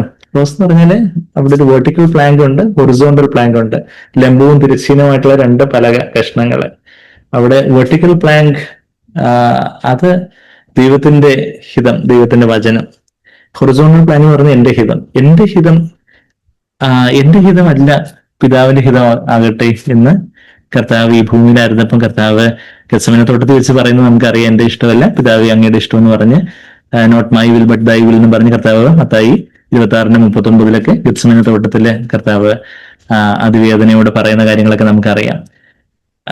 യോഹന്നാൻ 6:38 എടുത്ത് നോക്കുവാണെങ്കിൽ കർത്താവ് പറയുന്നുണ്ട്, ഞാൻ സ്വർഗ്ഗത്തിൽ നിന്ന് ഭൂമിയിലേക്ക് വന്നത് എന്റെ ഇഷ്ടം ചെയ്യുവാനല്ല പിതാവിന്റെ ഇഷ്ടം ചെയ്യുവാൻ അത്രയെന്ന് പറയുന്നുണ്ട്. യോഹന്നാൻ 6:38 വാക്യം. ഞാൻ ഈ പറഞ്ഞതെന്ന് വെച്ചാൽ യേശുവിന്റെ ജീവിതത്തിൽ യേശു നമ്മളെ പോലെ തന്നെ മനുഷ്യനായിട്ട് ഭൂമിയിൽ വന്നപ്പോൾ കർത്താവിന് ഒരു സ്വന്തം ഇഷ്ടം ഉണ്ടായിരുന്നു. എന്നാൽ കർത്താവ് പറയുമോ, ഞാൻ സ്വന്തമായിട്ടൊന്നും ചെയ്യുന്നില്ല, പിതാവ് ചെയ്ത് കാണിച്ചിരുന്നത് മാത്രമേ ചെയ്യുന്നുള്ളൂ. യോഹന്നാൻ 5:19 വാക്യം. അങ്ങനെ കർത്താവിന്റെ ജീവിതത്തിലൊരു ജഡം, കർത്താവിന്റെ ജഡം എന്ന് പറയുന്നത്, ആ ഫ്ലഷ് എന്ന് പറയുന്നത് ഞാൻ മുമ്പ് പറയാൻ വന്ന കാര്യം, ആ ഫ്ലഷ് എന്ന് പറയുന്നത് നമ്മുടെ സെൽഫിനെ കുറിക്കുന്ന, നമ്മുടെ സ്വയത്തെ കുറിക്കുന്ന ഒരു കാര്യമാണ്. ജഡം എന്നുള്ള വാക്ക് ഏറ്റവും സിമ്പിൾ ആയിട്ട് നമുക്ക് മനസ്സിലാക്കാവുന്ന എന്താണെന്ന് വെച്ചാൽ നമ്മുടെ സെൽഫ് വിൽ, നമ്മുടെ സ്വന്തം ഇഷ്ടം. അപ്പൊ ആ ജഡം കർത്താവിന് ഒരു സ്വന്തം ഇഷ്ടം ഉണ്ടായിരുന്നു. എന്റെ സ്വന്തം ഇഷ്ടം ചെയ്യാനല്ല, സ്വന്തം ഇഷ്ടം ഉള്ളത് കൊണ്ടാണ്, സ്വന്തം ഇഷ്ടം ചെയ്യാനല്ല പിതാവ് ഇഷ്ടം ചെയ്യാൻ വന്നിരിക്കുന്നത്. ഞാൻ താനൊരു മനുഷ്യനായിട്ട് ഭൂമിയിൽ വന്നപ്പോൾ തന്നെ ദൈവത്തിന്റെ ആ സർവ്വജ്ഞാനവും സർവ്വശക്തിയൊക്കെ ഒഴിച്ച് എന്ത് ചെയ്ത് ഒരു മനുഷ്യനായിട്ട് ഭൂമിയിൽ വന്നതിനെ കുറിച്ച് ഫിലിപ്പർ 2:6 വാക്യങ്ങൾ നമ്മൾ വായിക്കുമ്പോൾ കർത്താവ് ഈ മനുഷ്യനായിട്ട് ഭൂമിയിൽ വന്നപ്പോൾ കർത്താവിന് ഒരു സ്വന്തം ഇഷ്ടം ഉണ്ടായിരുന്നു. കർത്താവ് ഒരിക്കലും സ്വന്തം ഇഷ്ടമായിട്ടൊന്നും ചെയ്യാതെ എല്ലാ കാര്യത്തിലും അങ്ങ് പിതാവിന്റെ ഇഷ്ടത്തിനായിട്ട് തന്നെ അങ്ങ് താഴ്ത്തി ഏൽപ്പിച്ചു. തന്നെ സ്വന്തം ഇഷ്ടത്തിന് മരണമടഞ്ഞു. ചില ഇവിടെ മൈവിലുണ്ട്, എന്റെ ഇഷ്ടമുണ്ട്, ദൈവത്തിന്റെ ഇഷ്ടം, ദൈവത്തിന്റെ വചനമാകുന്ന ആ ഇരുവായ്പലയുള്ള വാളിനേക്കാളും മുറിച്ചുള്ള ദൈവത്തിന്റെ ഇഷ്ടം. ആ എന്റെ ഇഷ്ടത്തെ ഞാൻ അവിടെ അടിയറവ് പറയുന്നു, ഞാൻ എന്നെ തന്നെ അങ്ങ് താഴ്ത്തി ഏൽപ്പിക്കുന്നു. അപ്പോൾ ഞാൻ എന്റെ ഇഷ്ടത്തിന് അങ്ങ് മരിക്കുന്നു, ദൈവത്തിന്റെ ഇഷ്ടത്തിനായിട്ട് ഞാൻ തന്നെ അങ്ങ് ഏൽപ്പിച്ചു കൊടുക്കുന്നു. അതാ ഞാൻ ക്രൂശിൽ മരിക്കുന്നു. ആ ക്രൂശ് എടുക്കാതെ എന്നെ അനുഗമിക്കാൻ ഒക്കത്തില്ലെന്ന് പറയുന്നത്. ക്രൂശ് എടുക്കുമ്പോൾ നമ്മൾ സ്വയത്തിന് മരിക്കുമ്പോൾ അത് അവിടെ തന്നെ ഒരു അവസാനിക്കുന്നില്ല. കർത്താവ് മരിച്ചു, കാര്യങ്ങൾ തീർന്നു, ഇല്ല, കർത്താവ് ഉയർത്തെഴുന്നേറ്റു എന്ന് പറയുന്നത് പോലെ നമ്മുടെ ജീവിതത്തിൽ യഥാർത്ഥത്തിൽ ഈ സ്വസ്ഥതയിലേക്കുള്ള ഒരു പ്രവേശനം, നമുക്ക് വലിയൊരു സ്വസ്ഥതയും സമാധാനത്തിന്റെ ഒരു പരിശുദ്ധാത്മാവിന് യഥാർത്ഥത്തിലുള്ള ഒരു നിറവിലേക്കുള്ള ഒരു ജീവിതത്തിന്റെ വഴി എന്ന് പറഞ്ഞാൽ എന്താ? ഈ ക്രൂസിന്റെ വഴിയാ. അത് ക്രൂസിന്റെ വഴി മാത്രമല്ല, അത് പുനരുദ്ധാനത്തിന്റെയും വഴിയാണ്, അത് ജീവന്റെ സമൃദ്ധിയുടെ വഴിയാണ്. എന്ന് പറഞ്ഞാല് നമ്മളുടെ ദൈനംദിനമായിട്ടുള്ള പ്രായോഗിക ജീവിതത്തിൽ ഇനി പറഞ്ഞു വരുന്ന വെച്ചാല് നമുക്ക് എങ്ങോട്ടെങ്കിലും പോകണമെങ്കിൽ ഒരു വഴിയുണ്ട് എന്ന് പറയുന്നത് പോലെ നമ്മൾ നടക്കേണ്ട ഒരു വഴി എന്താ? ഈ ലെഫ്റ്റ് റൈറ്റ് എന്ന് പറയുന്നത് പോലെ എന്റെ ഇഷ്ടമല്ല പിതാവിന്റെ ഇഷ്ടം, എന്റെ ഇഷ്ടമല്ല പിതാവിന്റെ ഇഷ്ടം എന്ന് പറയുന്ന ആ ഒരു നമ്മളിപ്പോ ആദ്യം പാടിയപ്പോൾ തന്നെ പറഞ്ഞതുപോലെ കൊച്ചുവിന്റെ കയ്യിൽ കളിമണ്ണ് പോലെ എന്നെ ഏൽപ്പിക്കുന്നു. എനിക്ക് എന്റേതായ കളിമണ്ണിന് തന്റെ ഹിതമില്ല, പക്ഷെ നമ്മൾ ഈ ഭൂമിയിലെ മണ്ണുകൊണ്ട് എടുക്കപ്പെട്ടാണ് നമുക്ക് നമ്മുടേതായ ഒരു ഹിതമുണ്ട്, നമ്മുടേതായ ഒരു ഇഷ്ടമുണ്ട്. അവിടെ നമ്മൾ ഓരോ സമയത്തും കർത്താവേ ഞാൻ എന്നെ തന്നെ ഒരു വട്ടപൂജ്യമായിട്ട് അങ്ങ് താഴ്ന്നു, എന്റെ ഇഷ്ടം പോലെ ഒന്നും വേണ്ട, പല കാര്യങ്ങളും എന്റെ ഇഷ്ടം, എന്റെ പ്രതീക്ഷ, എന്റെ ഡിമാൻഡ്സ്, എന്റെ എക്സ്പെക്ടേഷൻസ്, ഞാൻ എന്നോട് എന്റെ ഭാര്യ ഇങ്ങനെ പെരുമാറണം, എന്റെ ഭർത്താവ് ഇങ്ങനെ പെരുമാറണം, എന്റെ മക്കൾ ഇങ്ങനെ പെരുമാറണം, എന്റെ സഹോദരങ്ങൾ ഇങ്ങനെ പെരുമാറണം, എന്റെ അയൽവക്കക്കാർ ഇങ്ങനെ പെരുമാറണം. നമുക്ക് ഓരോ ഡിമാൻഡ്സും കാര്യങ്ങൾക്കുള്ള എന്തെങ്കിലുമൊക്കെ നമ്മുടെ സ്വയമാകുന്ന വിഗ്രഹത്തെ ചൊറിയുന്ന രീതിയിലുള്ള പല കാര്യങ്ങൾ വരുമ്പോൾ നമുക്ക് പെട്ടെന്ന് ദേഷ്യം വരുന്നു, നമ്മൾ ആക്രോശിക്കുന്നു, ഇങ്ങനെ പൊരുതുന്നു, നമ്മളെ വലിയ വലിയ കാര്യങ്ങളൊക്കെ ചെയ്യുന്നു. അപ്പോ നമുക്ക് പക്ഷെ സ്വസ്ഥതയില്ല. എന്നാൽ നമ്മളെ കർത്താവ് പോയ വഴിയിൽ നമ്മെ തന്നെ അങ്ങ് താഴ്ത്തി ഏൽപ്പിക്കുന്നു, പിതാവിന്റെ ഇഷ്ടത്തിനായിട്ട് അങ്ങ് താഴ്ത്തി ഏൽപ്പിക്കുന്നു. കർത്താവെ യേശു അവിടുത്തെ ഇഷ്ടത്തിനായിട്ട് എന്നെ തന്നെ താഴ്ത്തി ഏൽപ്പിക്കുന്നു പറഞ്ഞാൽ എന്റെ സ്വയത്തിന് അങ്ങ് മരിക്കുമ്പോൾ, അങ്ങനെ എന്നെ തന്നെ ഒരു ജീവനുള്ള യാഗമായിട്ട് എന്നെ തന്നെ അങ്ങ് സമർപ്പിക്കുമ്പോഴാണ് റോമർ 12 1-2 വാക്യങ്ങളിൽ ജീവനുള്ള യാഗമായിട്ട് എന്നെ തന്നെ അങ്ങ് സമർപ്പിക്കുമ്പോഴാണ് ആ ഹന്മയാഗത്തിന്റെ മേലെ അഗ്നി വന്നിറങ്ങി ദഹിപ്പിച്ചതുപോലെ പരിശുദ്ധാത്മാവാകുന്ന അഗ്നി എന്നിൽ വന്ന് നിറഞ്ഞ ഒരു പുനരുദ്ധാനത്തിന്റെ ജീവൻ എനിക്ക് തരുന്നു. എന്ന് പറഞ്ഞാല് എന്റെ ജീവിതത്തിൽ, കർത്താവിന്റെ ജീവിതത്തില് കർത്താവ് ഈ ജഡവാകുന്ന തിരശ്ശീല ചീന്തി ഇന്ന് ഞാൻ ആ വഴി കൂടെ നടക്കുന്നത് എങ്ങനെയാന്ന് ചോദിച്ചാൽ, എന്റെ ജീവിതത്തിൽ ഞാൻ ഓരോ സമയത്തും കർത്താവ് എന്റെ ഇഷ്ടം പോലല്ല, അവിടുത്തെ ഇഷ്ടം പോലെ ഞാൻ ഇവിടെ ക്രൂസ് എടുക്കട്ടെ, എന്റെ സ്വയത്തിന് മരിക്കട്ടെ, എന്റെ ഇഷ്ടം എങ്ങനെ സമയം ചെലവഴിക്കണം, എങ്ങനെ പണം ചെലവഴിക്കണം, എങ്ങനെ പെരുമാറണം, എങ്ങനെ സംസാരിക്കണം, എന്ത് ചിന്തിക്കണം, എന്ത് പ്ലാൻ ചെയ്യണം, എല്ലാത്തിലും നമുക്ക് നമ്മുടേതായ ചില താല്പര്യങ്ങളും ഇതൊക്കെയുണ്ട്. പക്ഷെ എല്ലാം കർത്താവേ ഞാനങ്ങ് മരിച്ച് അങ്ങക്ക് ഇങ്ങനെ ജീവിക്കാൻ സാധിക്കണം, ഞാനോ ക്രിസ്തുവിനോടുകൂടി ക്രൂശിക്കപ്പെട്ടിരിക്കുന്നതിന് ജീവിക്കുന്നത് ഞാനല്ല, ക്രിസ്തു അത്ര എന്നെ ജീവിക്കുന്നത്. ഗലാത്യർ 2:20 നമ്മൾ വായിക്കുമ്പോൾ പൗലോസ് ആ വഴി കൂടെ നടന്നു പോയതുകൊണ്ടാണ് പൗലോസ് അത് പറയുന്നത്. ഞാൻ ക്രൂശിക്കപ്പെടുവാണ്, ഐ ഹാവ് ബീൻ ക്രൂസിഫൈഡ്. അത് പ്രസന്റ് പെർഫെക്റ്റ് ടെൻസിന്റെ പാസീവ് വോയിസിലാണ് അവിടെ ഗ്രീക്കിൽ എഴുതിയിരിക്കുന്നത്. ഐ ഹാവ് ബീൻ ക്രൂസിഫൈഡ്, ക്രൂശിക്കപ്പെട്ടിരിക്കുന്നു. അതായത് ഇപ്പോഴും ആ ക്രൂശിക്കപ്പെടുന്ന അനുഭവത്തിൽ തന്നെയാണ് ഞാൻ ഉള്ളത്. എന്റെ ജഡം എപ്പോഴും ക്രൂശിൽ തന്നെയാണ്. ആ ക്രൂശിൽ മാത്രമാണ് ജഡത്തിന്റെ സ്ഥാനം, എന്റെ സ്വന്തം ഇഷ്ടത്തിന്റെ സ്ഥാനം ക്രൂശിലാണ്. അപ്പൊ അങ്ങനെ ആകുമ്പോൾ എന്നെ തന്നെ അങ്ങനെ താഴ്ത്തി ഒരു 0 ആയിട്ട് ദൈവമുമ്പാകെ ഏൽപ്പിച്ചുകൊണ്ടേയിരിക്കുമ്പോൾ പരിശുദ്ധാത്മാവ് എല്ലാം നിറഞ്ഞുകൊണ്ടേയിരിക്കാൻ ഒക്കും. എനിക്ക് ഈ ജഡം ചീന്തപ്പെടുന്ന ഒരു അനുഭവം, യേശുവിന്റെ ജീവിതത്തിൽ ജഡം ചീന്തപ്പെട്ടു, എന്റെ ജീവിതത്തിൽ ഈ ജഡം ചീന്തപ്പെടുന്ന ഒരു അനുഭവം ഉണ്ടാകുമ്പോൾ എനിക്ക് ആ വഴിയിലൂടെ ഈ ജഡമാകുന്ന തിരശ്ശീല ചീന്തിയാണ് ഈ വഴി. ആ വഴിയിലൂടെ നടക്കാനും, ആ വഴിയിൽ ആരുണ്ട്? എന്റെ കൂടെ കർത്താവുണ്ട്, എന്റെ മുന്നോടിയായിട്ട് കർത്താവ് പോയിട്ടുണ്ട്, എനിക്ക് മുമ്പേ പോയൊരു വഴി തെളിയിച്ചിട്ട് പോയിട്ടുണ്ട്. അപ്പോൾ അവിടെ കർത്താവ് മുന്നോടിയായിട്ട് ഫോർറണ്ണർ ആയിട്ടുണ്ട് എന്നൊക്കെ എബ്രായർ 6:20 നമ്മൾ വായിക്കുന്നുണ്ട്.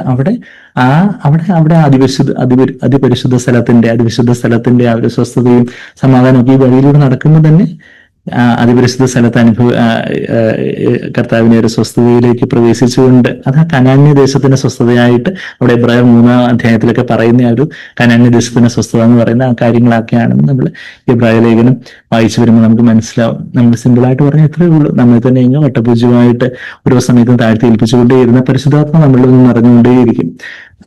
അങ്ങനെ അപ്പൊ ആ പരിശുദ്ധാത്മാവിന്റെ നിറവിൽ നിന്ന് പരിശുദ്ധാത്മാവിന്റെ പ്രേരണയ്ക്ക് അനുസരിച്ച് വേണം ഞാൻ ചിന്തിക്കാനും വർത്താനം പറയാനും ഓരോ കാര്യങ്ങൾ ചെയ്യുവാൻ. നമ്മൾ ആരും കാര്യങ്ങളിൽ പൂർണ്ണരല്ല, നമ്മളെല്ലാവരും പരാജയപ്പെട്ടുള്ളവരാണ്. എന്നാൽ കർത്താവ് എന്റെ ജീവിതത്തിൽ എത്ര കുറവുണ്ടായിട്ടുണ്ട്, എന്റെ ജീവിതത്തിലെ എല്ലാ അസ്വസ്ഥതയും, കയ്പും, ക്ഷമിക്കാൻ പറ്റാത്ത അനുഭവങ്ങളും, അശുദ്ധിയും, ഒരുപാട് കർത്താവ് പാപ സ്വഭാവങ്ങളും എല്ലാം പല പല പാരതന്ത്ര്യം, അസ്വാതന്ത്ര്യം നിറയ്ക്കുന്ന പല പല പാപ സ്വഭാവങ്ങളും ഒക്കെ എന്റെ ജീവിതത്തിൽ വന്നിരിക്കുന്നതിന് കാരണം കർത്താവ് ഞാൻ ഈ ക്രൂശിലൂടെ പോയില്ല, ഈ ക്രൂശ് എടുത്ത് ഞാൻ എനിക്കായിട്ട് ഇപ്പോഴും മരിക്കാൻ എന്നെ സഹായിക്കണേ കർത്താവെ. അങ്ങനെ മരിക്കുമ്പോൾ ഒരു പുനരുദ്ധാനത്തിന്റെ ജീവനും, അങ്ങനെ കർത്താവിന്റെ വിശുദ്ധ മന്ദിരത്തിൽ, കർത്താവിന്റെ അതിവിശുദ്ധ സ്ഥലത്തിലുള്ള സ്വസ്ഥതയോടെ ജീവിക്കുന്ന കർത്താവിന്റെ സന്നിധിയിൽ ആനന്ദത്തിന് പരിപൂർണതയുണ്ട്.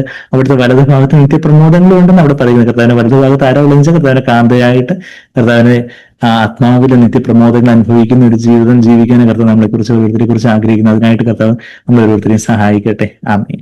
ദൈവത്തിന് നന്ദിയോടെ സ്തോത്രം ചെയ്യുന്നു. വളരെ അനുഗ്രഹീതമായ നിലയിലെ ദൈവജനത്തിൻ്റെതായ ചിന്തകൾ നമുക്ക് ഈ രാത്രിയിലും കേൾക്കാനിടയായി തീർന്നു. ഒരു സൈക്യാട്രിസ്റ്റ് ഡോക്ടർ എന്ന നിലയിൽ താൻ ഓരോ വ്യക്തികളുടെയും മനസ്സിനെ അപഗ്രഥിക്കുന്നത് പോലെ അതിലുപരിയായിട്ട് തൻ്റെ ഹൃദയത്തിൽ ദൈവത്തിന്റെ വിശുദ്ധാത്മാവിനാൽ വചനത്തെ പഠിപ്പിക്കുവാനും പഠിക്കുവാനും അത് മറ്റുള്ളവർക്ക് പങ്കുവെക്കുമ്പോൾ അത് ഏറ്റവും അനുഗ്രഹമായി തീരുന്നത് കണ്ട് എനിക്ക് വലിയ സന്തോഷം തോന്നുന്നു. പ്രത്യേകിച്ച് ഞാൻ പറഞ്ഞതുപോലെ താനൊരു നായർ സമുദായത്തിൽ നിന്ന് വന്ന ഒരു വ്യക്തിയാണ്. എന്നാൽ കർത്താവുമായിട്ടുള്ളതായ ബന്ധത്തിലേക്ക് വന്നപ്പോൾ തന്നിലേക്ക് പരിശുദ്ധാത്മാവ് ആഴത്തിന്റെ ആഴങ്ങളിലേക്ക് വചനത്തിലൂടെ തന്നെ നയിച്ചുകൊണ്ടിരിക്കുകയാണ്. എബ്രായ ലേഖനത്തിന്റെ വാക്യമാണ് ആമുഖമായിട്ട് വായിച്ചത് 10-ാം അധ്യായത്തിന്റെ. അതുകൊണ്ട് സഹോദരന്മാരെ, യേശു തന്റെ ദേഹമെന്ന തിരുശീലയിൽ കൂടി നമുക്ക് പ്രതിഷ്ഠിച്ച ജീവനുള്ള പുതുവഴിയായി തന്റെ രക്തത്താൽ വിശുദ്ധ മന്ദിരത്തിലേക്ക് പ്രവേശിക്കുന്ന ധൈര്യവും ദൈവാലയത്തിന്മേൽ ഒരു മഹാപുരോഹിതൻ നമുക്കുള്ളത് കൊണ്ട് എന്ന് തുടങ്ങുന്ന ആ നീണ്ട വാക്യത്തിൽ കർത്താവിന്റെ ദാസൻ നമ്മളെ പ്രധാനപ്പെട്ട ഓർമ്മിപ്പിച്ചത് ആ ജീവനുള്ള വഴിയിലൂടെ മാത്രമേ ഒരു സ്വസ്ഥതയിലേക്ക് പ്രവേശിക്കുവാൻ കഴിയുള്ളൂ. ഞാൻ ഇന്നലെ പുതുപ്പള്ളിയിൽ നമ്മുടെ EPPFന്റെ മീറ്റിംഗിൽ ഒരു വചന ധ്യാനത്തിന് വേണ്ടി എടുത്ത വാക്യമായിരുന്നു സങ്കീർത്തനം 16-ാം അധ്യായത്തിലെ 11-ാമത്തെ വാക്യം. ജീവന്റെ വഴി നീ എനിക്ക് കാണിച്ചു തരും, നിന്റെ സന്നിധിയിൽ സന്തോഷ പരിപൂർണതയും നിന്റെ വലതുഭാഗത്ത് എന്നും പ്രമോദങ്ങളുമുണ്ട്. വാസ്തവത്തിൽ ഈ അസമാധാനം നിറഞ്ഞ ലോകത്ത്, അസ്വാതന്ത്ര്യം നിറഞ്ഞ ലോകത്ത് നമുക്ക് ലഭിക്കുന്ന ആ സമാധാനം, ആ സ്വസ്ഥത, ആ സന്തോഷം അത് വേറെ ആർക്കും ലഭിക്കുന്നില്ല. അത് ദൈവമക്കളായ നമുക്ക് മാത്രം ലഭിക്കുന്ന അനുഭവമാണ്. അതിന്റെ എല്ലാം പിന്നിൽ കർത്താവ് നമുക്ക് വേണ്ടി ജീവനുള്ള വഴി, ആ ജീവനുള്ള പുതുവഴി നമുക്കായി തുറന്നപ്പോൾ ആ വഴിയിലൂടെ നമ്മൾ മുന്നോട്ട് പോകുമ്പോൾ കർത്താവിന്റെ സന്നിധിയിൽ നാം എത്തുന്ന, കർത്താവിന്റെ മുഖം കണ്ടുകൊണ്ട് ദൈവ സന്തോഷം അനുഭവിക്കുന്ന, ആ പരിപൂർണത അനുഭവിക്കുന്ന ആ അനുഭവങ്ങളെ ഓർത്തിണക്കിക്കൊണ്ടാണ് കർത്താവിന്റെ ദാസൻ സംസാരിച്ചത്. അത് ഓർത്ത് ഞാൻ ദൈവത്തെ സ്തുതിക്കുകയാണ്, സ്തോത്രം ചെയ്യുകയാണ്. എല്ലാറ്റിലും ശ്രേഷ്ഠകരമായ ഒരു അനുഭവം എന്ന് പറയുന്നത് യേശു ക്രിസ്തുവിൽ കൂടി ഉള്ളതല്ലാതെ ആർക്കും ഈ സന്തോഷവും സമാധാനവും സ്വസ്ഥതയും ഒന്നും ലഭിക്കുന്നില്ല എന്നുള്ളത് പരമമായ സത്യമാണ്. പക്ഷെ ആ സത്യം അംഗീകരിക്കാൻ പലർക്കും കഴിയാതെ പോകുന്നു. അതിപരിശുദ്ധ സ്ഥലവും പ്രാകാരവും തമ്മിലുള്ളതായ ആ തിരശ്ശീലയെക്കുറിച്ചൊക്കെ ഓർമ്മിപ്പിച്ചതിന് ശേഷം പഴയ നിയമത്തിന്റെ ചിന്തകളും എബ്രായ ലേഖന ചിന്തകളും ഒക്കെ ചേർത്ത് നമ്മെ നയിച്ചതായ ഒരു വലിയ സത്യമുണ്ട്. യേശു കർത്താവ് പിതാവിന്റെ ഇഷ്ടമെല്ലാം ചെയ്യുവാൻ വേണ്ടി തന്നെ പൂർണ്ണമായി അർപ്പിച്ചതുപോലെ കർത്താവിന്റെ ഇഷ്ടം ചെയ്യുവാൻ, സ്വർഗീയ പിതാവിന്റെ ഇഷ്ടം ചെയ്യുവാൻ നാം സമ്പൂർണമായി സമർപ്പിക്കേണ്ടിയിരിക്കുന്നു. ജഡത്തെ അതിന്റെ രാഗമോഹങ്ങളോട് ക്രൂശിക്കേണ്ടിയിരിക്കുന്നു, സ്വയത്തെ മരിപ്പിക്കേണ്ടിയിരിക്കുന്നു. ഇപ്രകാരമുള്ളതായ ഒരു അനുഭവത്തിലൂടെ പോകുമ്പോൾ മാത്രമേ നാം ക്രിസ്തുവിന്റെ മക്കളായി തീർന്ന് ക്രിസ്തുവിന്റെ സാക്ഷാൽ ശിഷ്യനായി മാറി നമുക്കും ക്രിസ്തുവിനെ പോലെ ആ ദൈവ സാന്നിധ്യം, പിതാവിന്റെ സന്നിധിയിൽ താനായിരിക്കുന്നു. ക്രൂശീകരണവും ഉയർത്തെഴുന്നേൽപ്പും, ക്രിസ്തുവിൽ മരിച്ച വൃതന്മാർ ഭാഗ്യവാന്മാർ എന്ന് നമ്മൾ വായിക്കുന്നുണ്ട്. യേശു ക്രിസ്തുവിൽ ജീവിച്ച് മരിച്ച് കർത്താവിന്റെ വരവുകൾ എടുക്കപ്പെടുക എന്ന് പറയുന്നത് എത്രയോ ശ്രേഷ്ഠകരമായ, അതാണ് സന്തോഷം. ആ സമാധാന സന്തോഷം ഈ ലോകത്തിൽ വെച്ച് നാം അതിനുവേണ്ടി ഒരുക്കപ്പെട്ടുകൊണ്ടിരിക്കുകയാണ്. നമ്മുടെ ജീവിതത്തിൽ ശത്രുവിന്മേലുള്ള ജയം, പാപത്തിന്മേലുള്ള ജയം എല്ലാം നൽകുവാൻ കർത്താവ് നമ്മെക്കുറിച്ച് ആഗ്രഹിച്ചു നമുക്കിതെല്ലാം ഓഫർ ചെയ്തിരിക്കുകയാണ്. കർത്താവിന്റെ വഴിയിൽ കൂടെ പത്രോസ്ലീഹ പറയുന്ന പോലെ ക്രിസ്തു തന്ന ആ മാർഗത്തിലൂടെ തന്നെ നാം അവന്റെ കാൽച്ചൂടുകൾ തന്നെ, following the food steps of the master എന്ന് പറയുന്ന പോലെ ക്രിസ്തുവിന്റെ മാർഗത്തിൽ തന്നെ നടന്നു പോയാൽ നമുക്കും ആ സ്വസ്ഥത ലഭിക്കും. അത് അപ്രാപ്യമായ കാര്യമല്ല. യേശു കർത്താവ് അത് തെളിയിച്ചു. മനുഷ്യാവതാരത്തിലൂടെ കർത്താവ് ദൈവത്തിന്റെ പദ്ധതികളെ വെളിപ്പെടുത്തി. നമുക്കും ദൈവത്തിൽ സമ്പൂർണമായി സമർപ്പിക്കാൻ കർത്താവിന്റെ ദാസനെ ഓർ ദൈവത്തെ സ്തുതിക്കുന്നു. കർത്താവ് അനുഗ്രഹിക്കട്ടെ. തുടർന്നും ദൈവത്തിന്റെ ചിന്തകൾ കൊണ്ട് അനേകർക്ക് തന്റെ പ്രസംഗങ്ങൾ അനുഗ്രഹമായി തീരട്ടെ. ആ കുടുംബത്തെ ഓർ ദൈവത്തെ സ്തുതിക്കുമ്പോൾ തന്റെ ചില സ്നേഹിതന്മാരും ഒക്കെ ഇന്ന് നമ്മളോടൊപ്പം ആയിരിക്കുന്നുണ്ട്. അവരെ പ്രത്യേകമായി ഓർത്ത് ദൈവത്തെ സ്തുതിക്കുക, നന്ദി കരയറ്റുകയും ചെയ്യുന്നു. കർത്താവ് തുറന്നും സഹായിക്കുമാറാകട്ടെ, അനുഗ്രഹിക്കുമാറാകട്ടെ. കരുനാഗപ്പള്ളിയുള്ളതായ പ്രിയ സഭ ഏറ്റവും അനുഗ്രഹമായി തീരട്ടെ എന്ന് പ്രാർത്ഥിക്കുന്നു. അവസാനമായിട്ട് പ്രിയ ഫിലിപ്പ് സാർ പ്രാർത്ഥിച്ചാലും, അമേരിക്കയിൽ തന്നെയുള്ളതായ കർത്താവിന്റെ ദാസൻ ഫിലിപ്പ് സാർ പ്രാർത്ഥിച്ച ആശീർവാദം പറഞ്ഞാലും. ക്രിസ്തുവിൽ ഞങ്ങളെ അളവ് കൂടാതെ സ്നേഹിക്കുന്ന യേശുവേ, ഇന്ന് കേട്ട അത്ഭുതകരമായ വചനം പരിശുദ്ധാത്മാവിന്റെ നിറവിൽ ഞങ്ങൾക്ക് കേൾക്കുവാൻ സാധിച്ചല്ലോ. പരിശുദ്ധാത്മാവിനെ വീണ്ടും ജീവനും ചൈതന്യമുള്ള ഒരു അനുഭവത്തിലൂടെ ഞങ്ങൾക്ക് അനുഭവിപ്പാൻ നിന്റെ ദാസനായ പ്രിയപ്പെട്ട സന്ദീപ് ഡോക്ടറിലൂടെ ഞങ്ങൾക്ക് സാധിച്ച കൃപയ്ക്കായി സ്തോത്രം. കർത്താവെ, ഞങ്ങൾ തിരഞ്ഞെടുക്കുന്ന വഴികളെക്കുറിച്ച്, കർത്താവ് ഞങ്ങൾക്ക് കാണിച്ചു തന്നിരിക്കുന്ന ഏക വഴിയെക്കുറിച്ച് ഒക്കെയും വളരെ കൃത്യമായി പരിശുദ്ധാത്മാവിന്റെ നിറവിലൂടെ, പഴയ നിയമത്തിന്റെ ചരിത്രത്തിലൂടെ കർത്താവിന്റെ വചനം വരെയും കൃത്യമായി പറയുവാൻ, ചുരുങ്ങിയ സമയത്തിനുള്ളിൽ കൃത്യമായി അറിയിപ്പാൻ തന്ന കൃപയ്ക്കായി സ്തോത്രം. കർത്താവെ, പലപ്പോഴും ഞങ്ങളുടെ സ്വന്തം ഇഷ്ടപ്രകാരം, ജഡപ്രകാരം എന്ന് ഡോക്ടർ പറഞ്ഞല്ലോ, ഞങ്ങളുടെ ജഡമെന്ന് പറയും ഞങ്ങളുടെ സ്വന്തം ഇഷ്ടമാണ്. അതിനെ മാറ്റിവെക്കുവാനും കർത്താവിന്റെ വചനമനുസരിച്ച് ജീവിപ്പാനുമുള്ള ശക്തിയാണല്ലോ ഞങ്ങൾക്ക് വേണ്ടത്. അതിന് ഞങ്ങൾക്ക് ആഹ്വാനം നൽകിയ പ്രിയപ്പെട്ട ഡോക്ടറോടുള്ള നന്ദി അറിയിക്കുന്നു. കർത്താവെ, അവിടുന്ന് ഈ ഭൂമിയിലേക്ക് വന്നപ്പോൾ പരിശുദ്ധാത്മാവിനെ കുറിച്ചും ലോകത്തെക്കുറിച്ചും ജഡത്തെക്കുറിച്ചും പാപത്തെക്കുറിച്ചും ഒക്കെ ഞങ്ങളോട് പറയുമ്പോൾ ദൈവത്തിന്റെ ഇഷ്ടം ചെയ്യുവാനാണ് താൻ വന്നിരിക്കുന്നതെന്നും, കർത്താവ് ദൈവത്തിന്റെ ഇഷ്ടപ്രകാരം തൻ്റെ ശരീരം ബലിയായി അർപ്പിച്ചതും ക്രൂശിൽ ഞങ്ങൾക്ക് വേണ്ടി മരിച്ചതും ഞങ്ങൾ അറിയുന്നു. ആ അനുഭവത്തെ വീണ്ടും വീണ്ടും ഓർപ്പിക്കുന്ന അനേക ഉദാഹരണങ്ങൾ, അനേക വേദഭാഗങ്ങൾ പ്രിയപ്പെട്ട സഹോദരനോട് ഞങ്ങൾ കേൾക്കാൻ സാധിച്ച കൃപയ്ക്കായി സ്തോത്രം ചെയ്യുന്നു. കർത്താവെ, അത് ഞങ്ങൾ കേൾക്കുന്നവരായിട്ടല്ല, ദിവസവും അനുഭവിക്കുന്നവരായി, ഓരോ ദിവസവും പാപക്ഷമ ചോദിക്കുന്നവരും, സന്തോഷിക്കുന്ന വഴിയിൽ, സമാധാനത്തിന്റെ വഴിയിൽ, സ്നേഹത്തിന്റെ വഴിയിൽ, പ്രത്യാശയുടെ വഴിയിൽ നിലനിൽക്കുന്നവരുമായി തീരുവാൻ ഞങ്ങൾ ഓരോരുത്തരും സഹായിക്കണമേ എന്ന് പ്രാർത്ഥിക്കുന്നു. പലപ്പോഴും ഞങ്ങൾ തെറ്റിപ്പോകുന്ന ഹൃദയമുള്ളവരും തെറ്റിപ്പോകുന്ന അനുഭവമുള്ളവരുമായി തീർന്നു പോയിട്ടുണ്ട്. അതുകൊണ്ട് ഞങ്ങൾക്ക് ഓരോ ദിവസവും നിന്റെ കൃപയും നിന്റെ അനുഗ്രഹവും ആവശ്യമാണ്.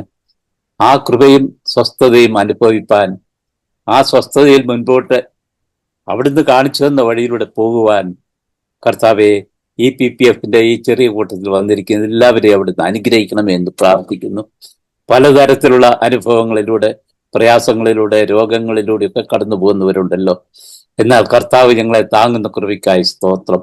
ആ പുതിയ അനുഭവത്തിൽ മുൻപോട്ട് ജീവിപ്പാൻ ഞങ്ങൾ ഓരോരുത്തരെയും വ്യക്തിപരമായും കുടുംബമായും സഹായിക്കണമേ എന്ന് പ്രാർത്ഥിക്കുന്നു.